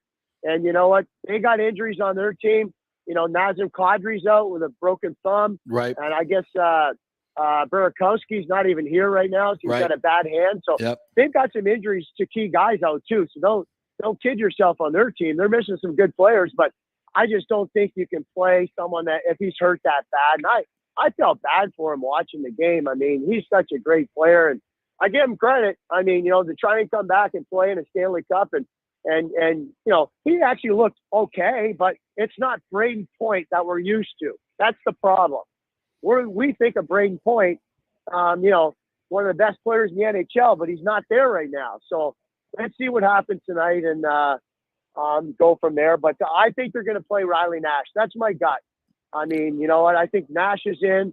They're going with the same lineup we played the Rangers in the last 4 games when we won, and go from there. Yeah, that could be the factor. All we know is we don't want a repeat of what we saw Saturday night. And you kind of feel like Vasilevsky's going to bounce back, right? I mean, we've seen that time and time again for him. I didn't see anything from him that. I mean, he was absolutely overwhelmed. I mean, shot after shot. I mean, 3, 4, 5 on 1. It was ridiculous. He should be fine, right? Yeah, he's won 2 Stanley Cups. And you know what? Like I said, this is a team, they got a lot of heart. They've got a lot of character. They're not going to go down without a huge fight. And you know what? I mean, just because we lost last game doesn't mean the series over. So they win tonight and they make this an interesting series, but it's got to come from the guys in that locker room today. And you know what? I feel good about their game. I mean, you know what? I thought they had a chance to win game 1. Game 2 is over. We don't even need to talk about that anymore. But you know what? I think they get the crowd going tonight. The first 10 minutes to me is crucial. They have to be ready to play and try and get that first lead and get some shots on Kemper. And you know what? Go play. Don't worry about what Avalanche are doing as much. We all know you got to play in the neutral zone. We all know what they have. But I think sometimes we get so caught up in thinking about structure and playing in our own zone and doing this that we forget to play hockey. Just go play hockey. Play Lightning hockey. You won 2 Stanley Cups. Go play our hockey and let them worry about us tonight. How about we do that? Let them worry about us. We're still the champs, and like we've so many people gave up on the Lightning in the Toronto series, the Rangers series. Everybody picked the Panthers to beat them, and this team keeps coming back. I mean, it was jarring to watch on Saturday night. There's no doubt about it. But again, it's just one game. They're back on home ice, and look, I know the ticket prices are plummeting for tonight's game, and I know Lightning fans have put out a lot of money over the past 3 years, but we need you tonight. We need you in the building tonight. If you've been kind of on the fence about going, get your ass in there. It'll be the cheapest Stanley Cup Final ticket you ever get. So that's good. But get in there early. And the Lightning need you more than ever before, right? It matters to the players, does it not? Oh, yeah, JP. You know what? I mean, you could see the Ball Arena was just electric when they came on the ice. And you know what? There's no better pregame show in the NHL, and I've been to Toronto. I was in New York, Florida, and at Ball Arena. John Franzone and all his staff here that do the pregame show the 10 minutes before the players come on. And when they come on the ice, it is the best in any sports. It rocks. The guys know it. They're ready to go. They'll have, hairs on the back of their neck coming out, and it's a great pregame show, and, get the boys fired up. It's like having a 6-man on the ice. 7th man on the ice. It's awesome. So you know what? Huge part of the game tonight is going to be our fans. And are they going to be ready to rock and roll this place? Well said, my friend. Well said. That we'll put that in a little snippet and get that out on social media. Brian Bradley says, "Get your ass out there and be loud tonight." All right, my friend. I will see you at the arena tonight. Can't wait. You betcha, JP. Have a great night and go Bolts. Go Bolts. Go Bolts. Absolutely. There you heard it right there from Brian Bradley. Mark the tape right there. Tell you what, Brian Bradley and Rich Hollenberg talk about bringing positivity. Right? Spinning positivity when things are not great. Yeah. There you get it. And it's so true. I mean, it's just one game. It's look, I know the Avs are good. They're a great hockey team. There's no question, but they're not unbeatable. They're not unbeatable. They've lost 2 games in the postseason. That's right. They've lost 2 games in the postseason. I mean, they're close to unbeatable at the moment. Yeah, but not unbeatable. The Brady Point thing is that news came out right as we got Bradley on, so I had missed it. But the fact that Coop said he's a game time decision and Bradley, Bradley is so upbeat usually. And I can't really honestly blame you. You have to make tough decisions this late, and you can't afford to have a guy out there who just cannot do it. And right now, Braden Point, if he can't play the way that he needs to play, I hate to say it, but a liability out there. Just a liability. And I guess the problem is, does Riley Nash really help that out much? Or do you throw the extra defender out there, given the way Colorado's been? But do you want to expose Cal Foote, who hasn't played in a while, to this team? I'm not the one making the decision. I'm not paid nearly as much as John Cooper to make those decisions.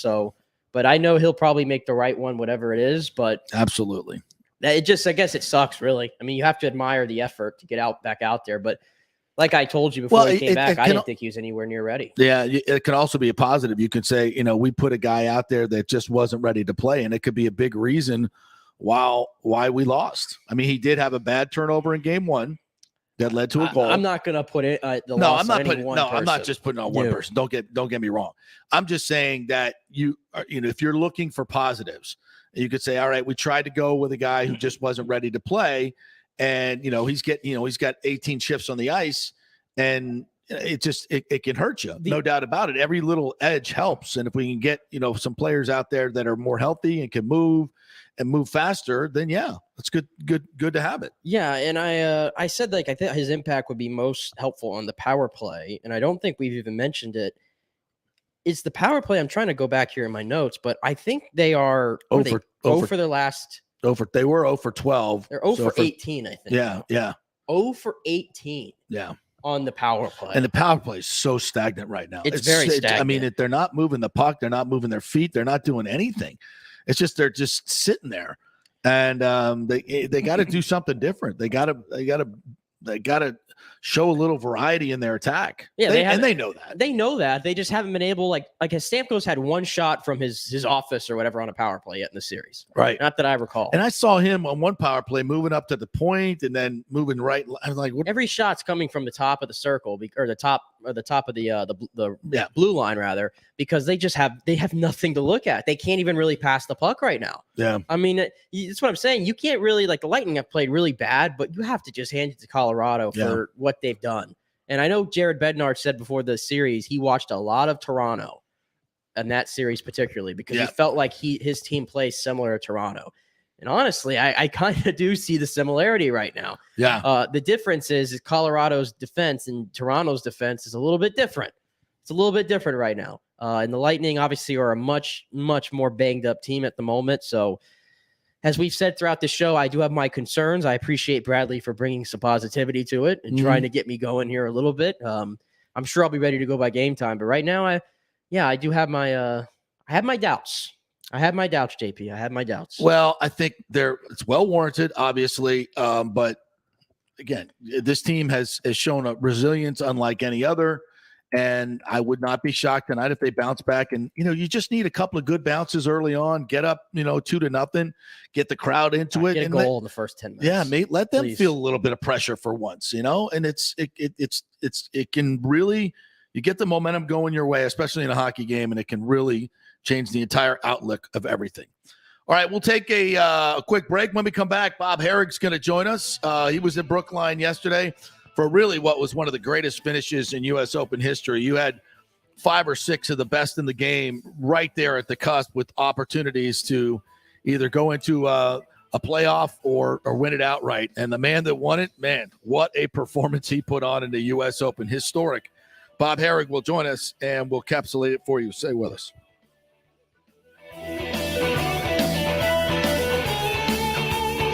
Italiano Insurance has been serving and working in our community for over 60 years, and it's not just about insuring all the pieces of your life. Italiano is as much a part of Tampa Bay as the Cuban sandwich, Gasparilla, and our Bucks, Lightning, and Rays. They're also active supporters of great charities like the Humane Society, Metropolitan Ministries, and local pediatric cancer centers. Hey, we all need insurance, so do business with a local company with a commitment to our community. Don't call some 1-800 number. Call Italiano and be greeted by one of your neighbors. That's 813-877-7799 or ItalianoInsurance.com. Named the Small Business of the Year by the Tampa Chamber. 813-877-7799. Cryptocurrency is all the rage today. The market cap for the industry is now over $1 trillion. And you read about people making millions of dollars, right?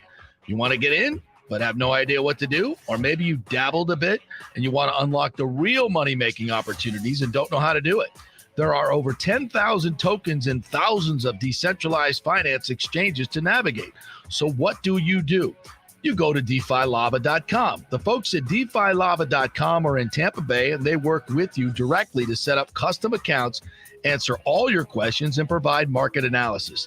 Decentralized finance and cryptocurrencies are here to stay and will change the financial markets as we know them. Get in the game. Get with the experts at DeFiLava.com and tell them JP sent you and get their free 2022 crypto market forecast today at DeFiLava.com. Don't get left behind, folks. Make some money at DeFiLava.com. The world economy is in chaos, and mortgage rates are going to go higher in the next few months. Meanwhile, home values are up 24% in some neighborhoods of Tampa Bay. Do not miss this opportunity to refinance your home, get some much-needed cash to handle skyrocketing inflation, and fill up your car. Contact Scott Fitzgerald at American Mortgage Services. Even if you've recently refinanced, Scott can make the deal work because he charges no lender fees like the big boys do.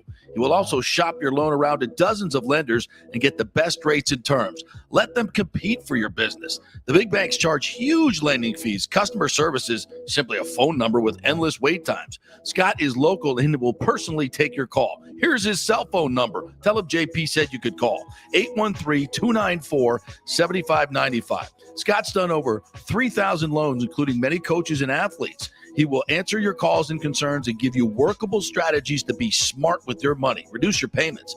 It's not just what you make, it's what you keep. 813-294-7595 or email him at scott@amstampa.com. The health professionals at Bay Area Modern Medical Center want you to know it's time to commit to a new healthy lifestyle. It's literally a matter of life and death. 42% of Americans are considered obese, and being obese made you 3 times more likely to be hospitalized by COVID. So getting in shape is not just about looking better, it's about living much longer. At Bay Area Modern Medical Center, they take a very different approach to primary care. It's personalized, preventative medicine. Christopher Lugo and his experienced staff are proactive in looking at your issues before they become a problem, encouraging a healthy lifestyle with proper diet, supplements, and exercise to optimize your active lifestyle. Building up your immune system, not destroying it with poor nutrition and bad habits. So call for an appointment. Maybe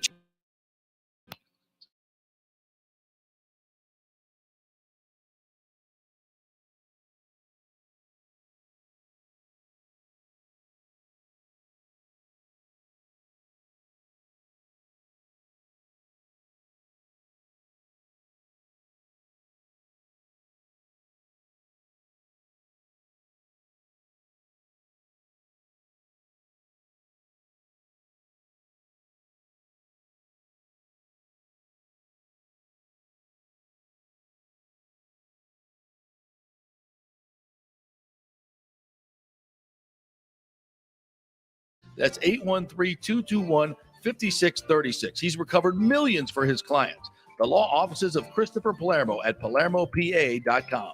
Pure sports. JP is back on. Welcome back. FanStream Sports. All right, welcome back to the JP Peterson Show. Our second hour brought to you by Bay Area Modern Medical Center. Christopher Lugo and his medical team will get you right. They are currently taking new patients. They won't be forever. But get in there. They have testosterone replacement therapy, the cutting-edge therapies. He works a lot with the military, keeps our top pilots in shape. He can do the same for you. Go to BAMMC.com and get an appointment, BAMMC.com, and please tell him JP sent you. All right, let's welcome in our good friend Bob Herrig, senior golf writer for Sports Illustrated, who was at the Country Club at Brookline for what really was one of the best U.S. Opens I've seen in years and years. What's up, Bob? How are you?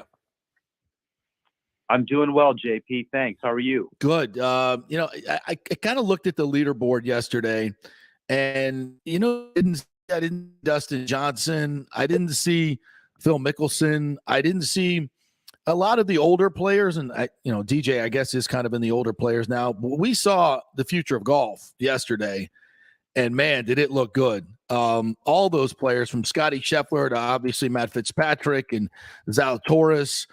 John Rahm. I mean, they played some really, really good golf. Maybe not Rahm, but that was scintillating to watch. Just your overall thoughts on what we saw yesterday. Yeah, it was about as good as it can get. I mean, you had a great golf course with a lot of history that stood up. Wasn't it wasn't manufactured or set up over the top. It was just a good, solid, hard U.S. Open golf course. We had a lot of elements, different weather throughout the week that made it interesting. And then, you had the top 3 players in the world were up there. Obviously, Scheffler's having a great year. Will Zalatoris has yet to win, but now he's finished second in 2 straight majors. Obviously, Fitzpatrick is a guy who's been around who hadn't won, but has certainly showed promise. Rahm with the chance to defend. It's just a really good tournament. And, as to what you were alluding to, this is exactly what the PGA Tour needs.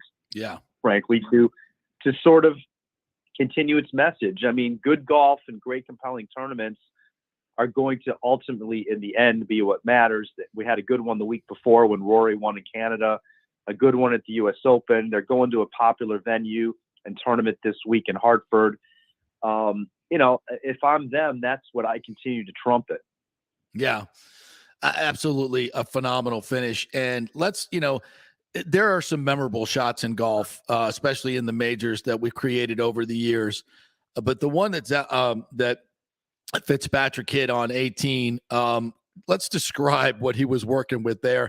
And a shot that he said is probably his biggest weakness in his bag, the fairway iron shot. Take me through the difficulty of that shot and what he pulled off. Yeah, I think that's what made it difficult, that he doesn't have confidence in it. If there's no pressure, I would think a 9-iron out of a fairway bunker, where he's not concerned about the lip, and I don't think he was. He was far enough left of that tongue that came out of that bunker, I think, to not have to worry about it. That should be, a shot that that comes off okay, right? Yeah. But yet, given the fact that he doesn't feel that comfortable out of a bunker,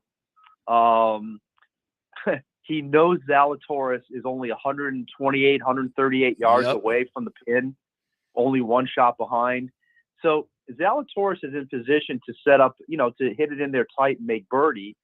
And if he makes bogey, he loses. He loses, right? So that's where it becomes, oh my God, the pressure is on. I mean, obviously he missed it in the one place he couldn't.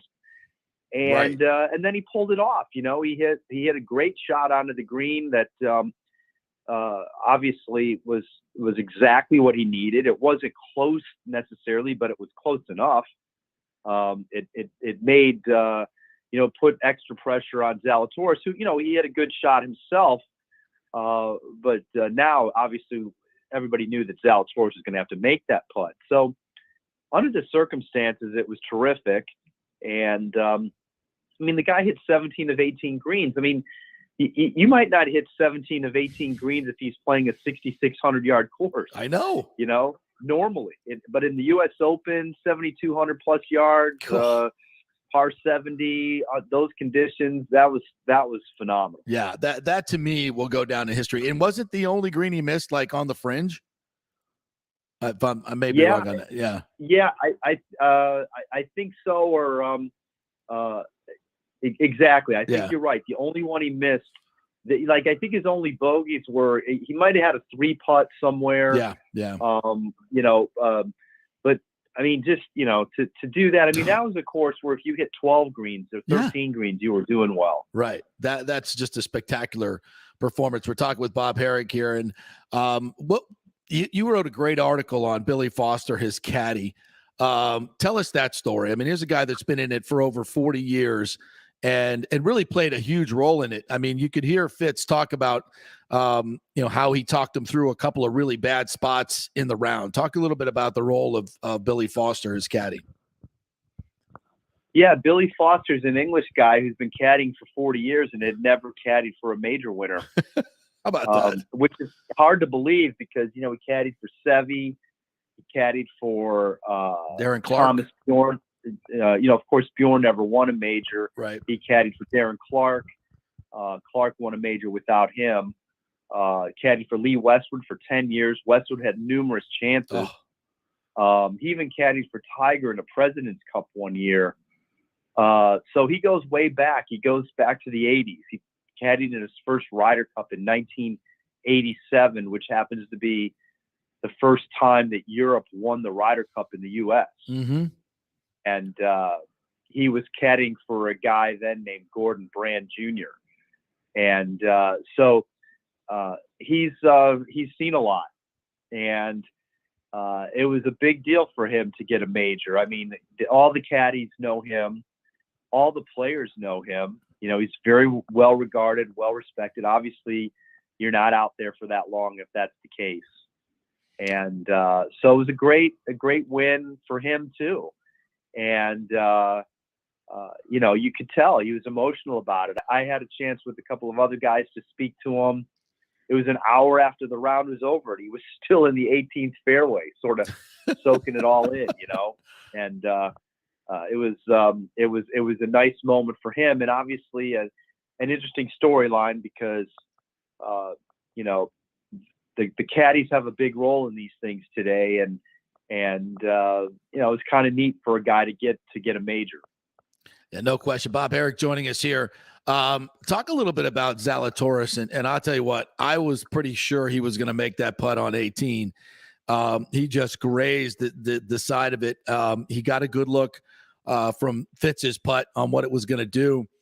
How good is this kid, and how long till he wins a major?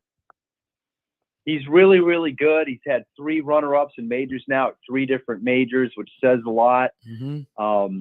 He's obviously got an incredible long game, excellent ball striker. He putted really, really well this week, but putting is sort of his nemesis. It didn't keep him from winning. He had a good putting week, but it's the one aspect to his game that's not as good. And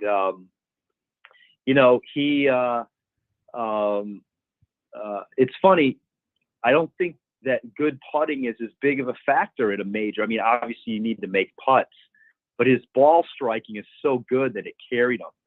And then when he throw in a good putting week, and he had a very, very good tournament, so good for him. Good for Will. I'd like to see him just break through anywhere, though. Yeah. You don't see him contend that much in regular events, which is a little concerning. I think that has a lot to do with the fact that you have to make a lot more birdies. Yeah. And that means you have to make a lot of putts. You got to make putts, yeah. And you've seen, I'm sure you've watched his putting stroke at times. It's, it's sort of cringeworthy at times.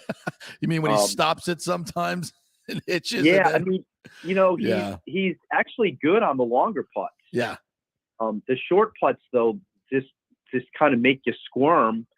And, like this week I'm not sure if he's playing in Hartford, but, that's a tournament where, you got to shoot 15, 16 under to win. You're going to have to shoot 65 every day. And while he's certainly capable, it puts a lot of pressure on the ball striking on weeks where you have to make a lot of birdies.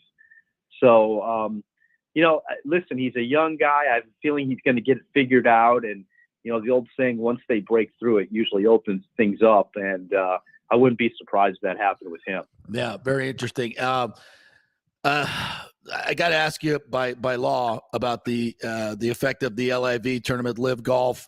It was much of a conversation before the U.S. Open started. Luckily, I think it kind of died down. But if you're, Jay Monahan, I know this wasn't a PGA Tour event, but basically sure looked like it. He's got to feel really good about his players. He's got to feel really good about what the tour has done the last couple of weeks with all this conversation going on. Big names on top of the leaderboard, guys winning that are great stories. I mean, this really has reaffirmed what the PGA Tour is all about, has it not? Yeah, I mean, I think the way the tour has to look at this is they should, continue to sell the product that they have. And while they're at it, they can probably make some tweaks down the road that help sort of keep this sort of thing at bay. They're going to lose some guys. It's just inevitable. The amount of money being thrown around is just it's off the charts and can't be, it just can't be dismissed. And there's going to be some guys that take it, and so in that regard, he's got a problem that's very, very difficult to fight. Yeah. But the best way to keep going is to come up with some programs that might alleviate some of the concerns. You and I have talked about this before. The reason this has even become an issue is because these things in the last few years this isn't new. Yeah. The idea of a rival tour is not new. It's been out there for several years, 4, 5, 6 years.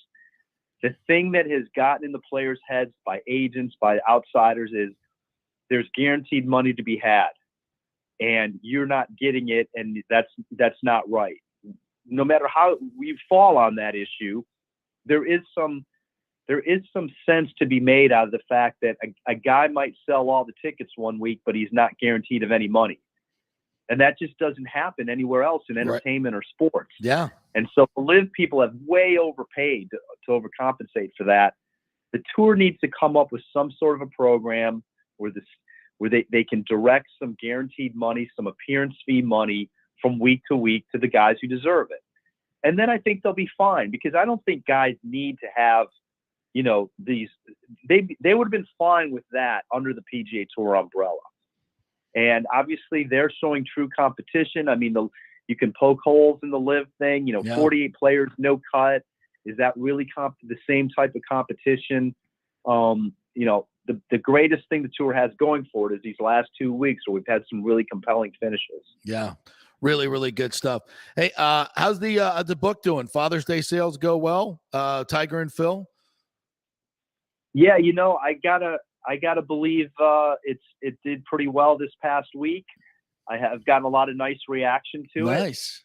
The book kind of withstands time.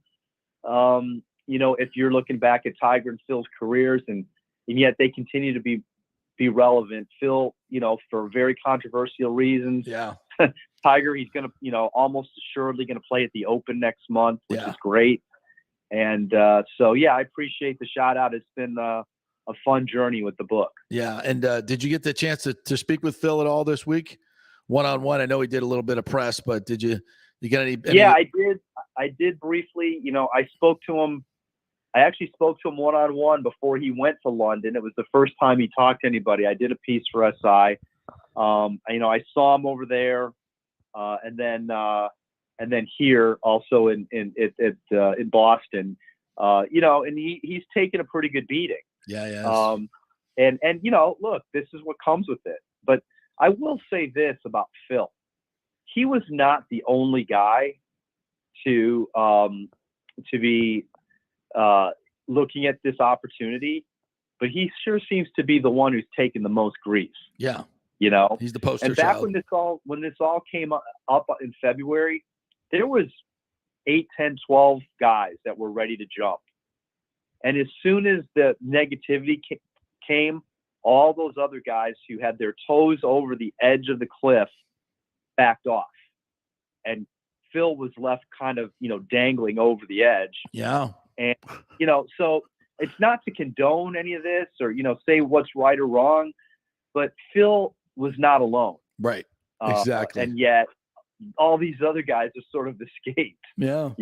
What's funny about it is when you look back on this now, Bob, his comments probably helped the PGA Tour more than anything. It really brought a very visceral reaction, obviously. And I think you're absolutely right. Those players that had their toe in the water jumped back out in a hurry. So in a weird kind of way, Jay Monahan ought to send a nice bouquet of roses to Phil. The only thing that what it did though was it meant that the live golf people had to overpay. The money that's being thrown around now was not what was being discussed then. And to save themselves, they've had to go way over the top, and of course they have the resources to do it. So it doesn't really, So it's been a very, very strange time. All right, partner. Thank you so much for your time. Appreciate it as always, Bob Herrick. And don't forget, go get the book, Tiger and Phil, Golf's Most Fascinating Rivalry. Really, really good stuff. Thanks, Bob. Appreciate it. All right. Have a good one, JP. Thank you. And you can follow him at Bob Herrig. His name, BOBHARIG. Great follow. Always, if you're into golf, you got to follow Bob Herrig. That was just fun to watch yesterday. I mean, that golf course is just brutal. And to look at the way those guys handle, especially Matthew Fitzpatrick, it's a lot of just watching Rory, John Rahm. There was a lot. I love seeing the guys get frustrated sometimes, but it was a fun watch. It really was. It felt like the PGA Tour really put their stamp on it. Yeah, we are we are the number one. We're the place to be if you're watching golf. Yeah. It's as simply as I could put it. It's a USG event, but it's PGA Tour. Well, yeah, but. Yeah. The players that are there, and you've seen now Will Zalatoris is always at the top of the leaderboard. That was the best thing for me, is that the weekend I saw in the top 10 Colin Morikawa, John Rahm, Scotty Scheffler, Rory McIlroy, Will Zalatoris, Matt Fitzpatrick. I mean, how much more star power do you need? Well, and that's why my question to Bob was who wasn't on the leaderboard? Tiger, Phil, Dustin Johnson. A lot of these guys that have been on, staples on major leaderboards for a long, long time. And I didn't think it was, look, if Tiger was in the hunt, would it have been better? Of course. But it was still great viewing. I mean, that was as memorable a U.S. Open as I can remember. Oh, I couldn't. I mean, I had a family event yesterday for Father's Day. Yeah. And I didn't want to get up and do anything. I was like, I got 2 holes left. Don't bother. Right. Let me be in my environment here because it was so great. It was great television. I think when golf's at its best, it's one of the best pure events out there.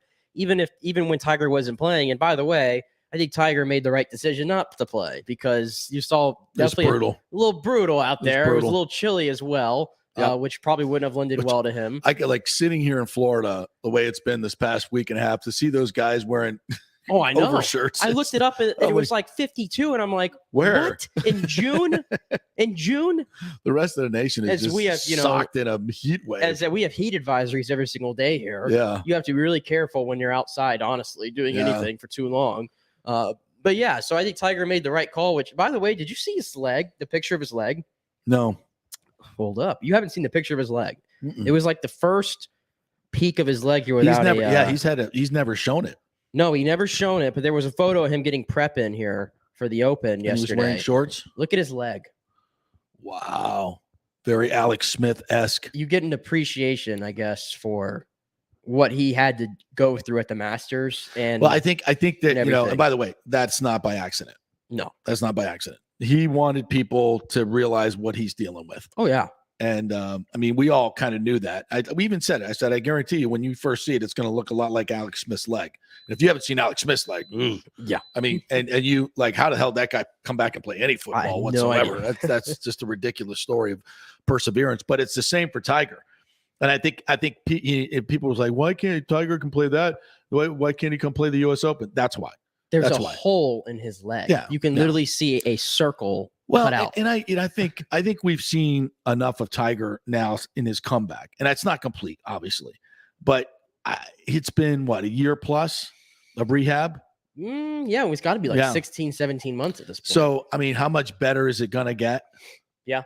When our good friend Dr. Chris McLaren came on right after that, and he had obviously gotten some good information on what Tiger was dealing with and has dealt with, guys that are paratroopers. And he said it's a very similar injury to guys that, their chutes don't deploy fully and they have these injuries. And that's what he's dealing with. He said he'll never play the regular tour again competitively, which was spot on.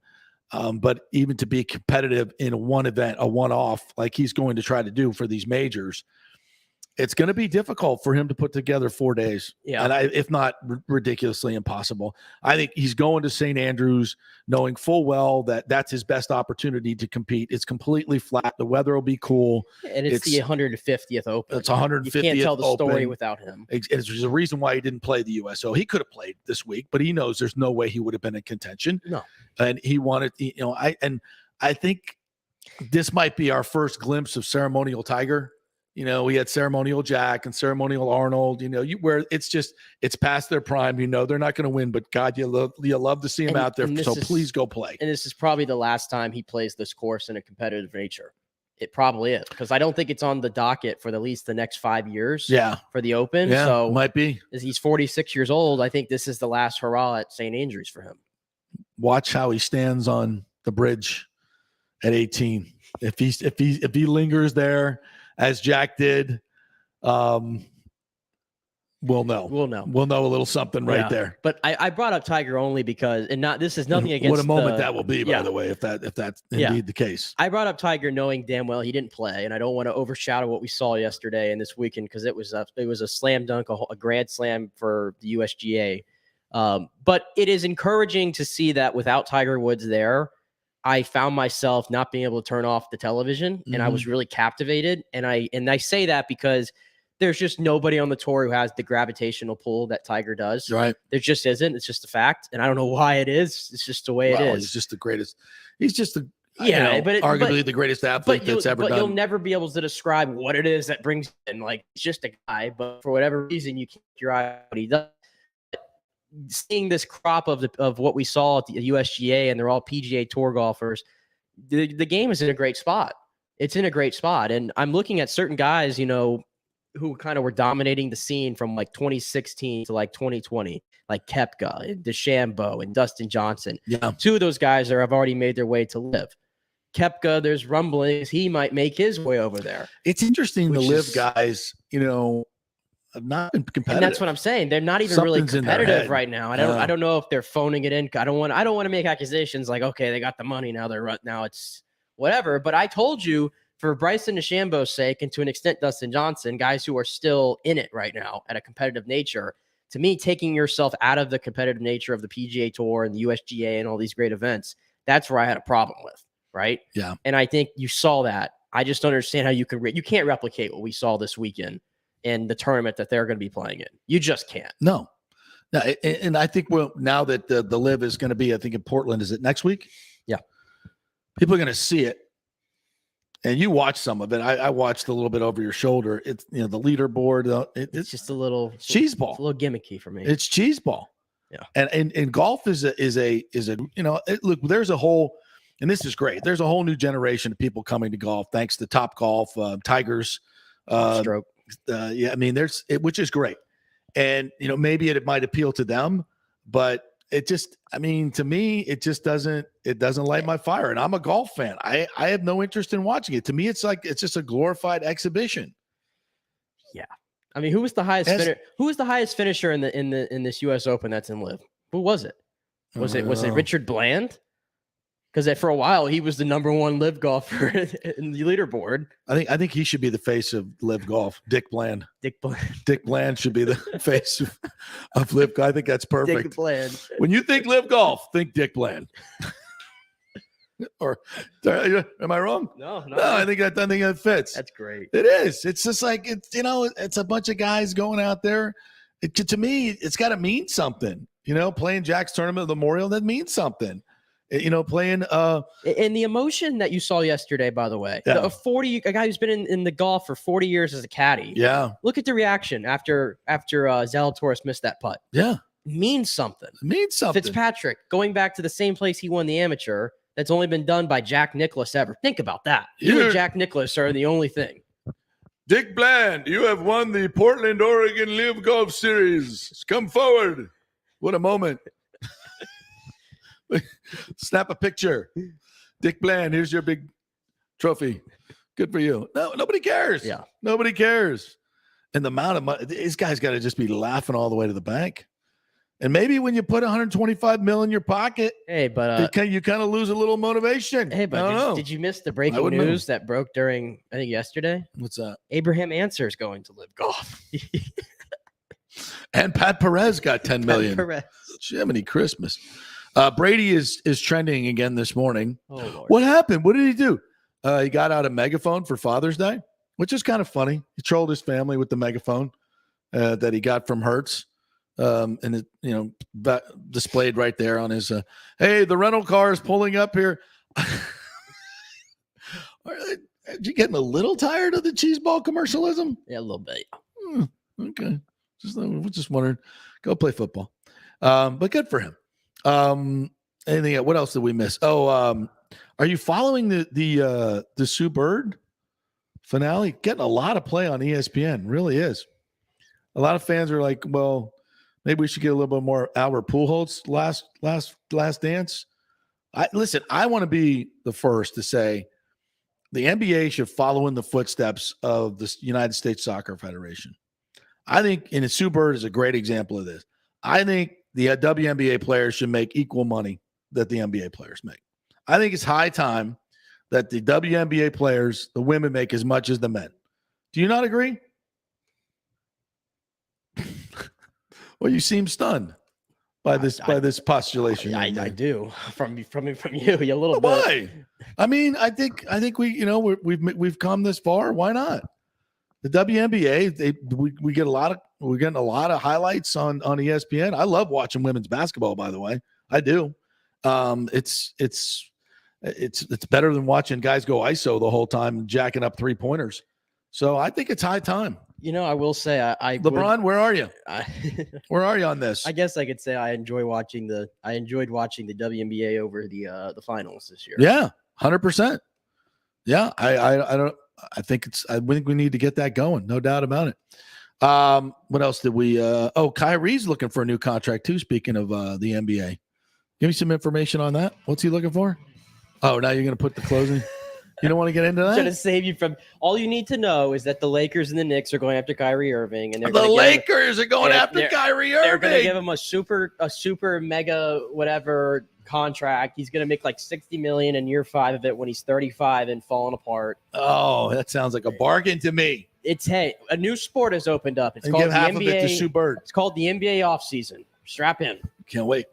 All right, our thanks to Brian Bradley, Rich Hollenberg, who made us feel so much better about the Rays, and of course Bob Herrick as well. Great show today. Good job, Nick Geddes. You can catch us every day, 10 to noon, YouTube, Facebook, Twitter. We are live each and every day. Don't forget to download the app, FanStream Sports. Big game tonight. We got game 3, go Bolts, and we got McClanahan v. Garrett Cole. Big night in sports. We'll capsulate it up tomorrow for you all on the JP Peterson Show. Have a great day. Catch the JP Peterson Show Monday through Friday at 10 a.m. Eastern.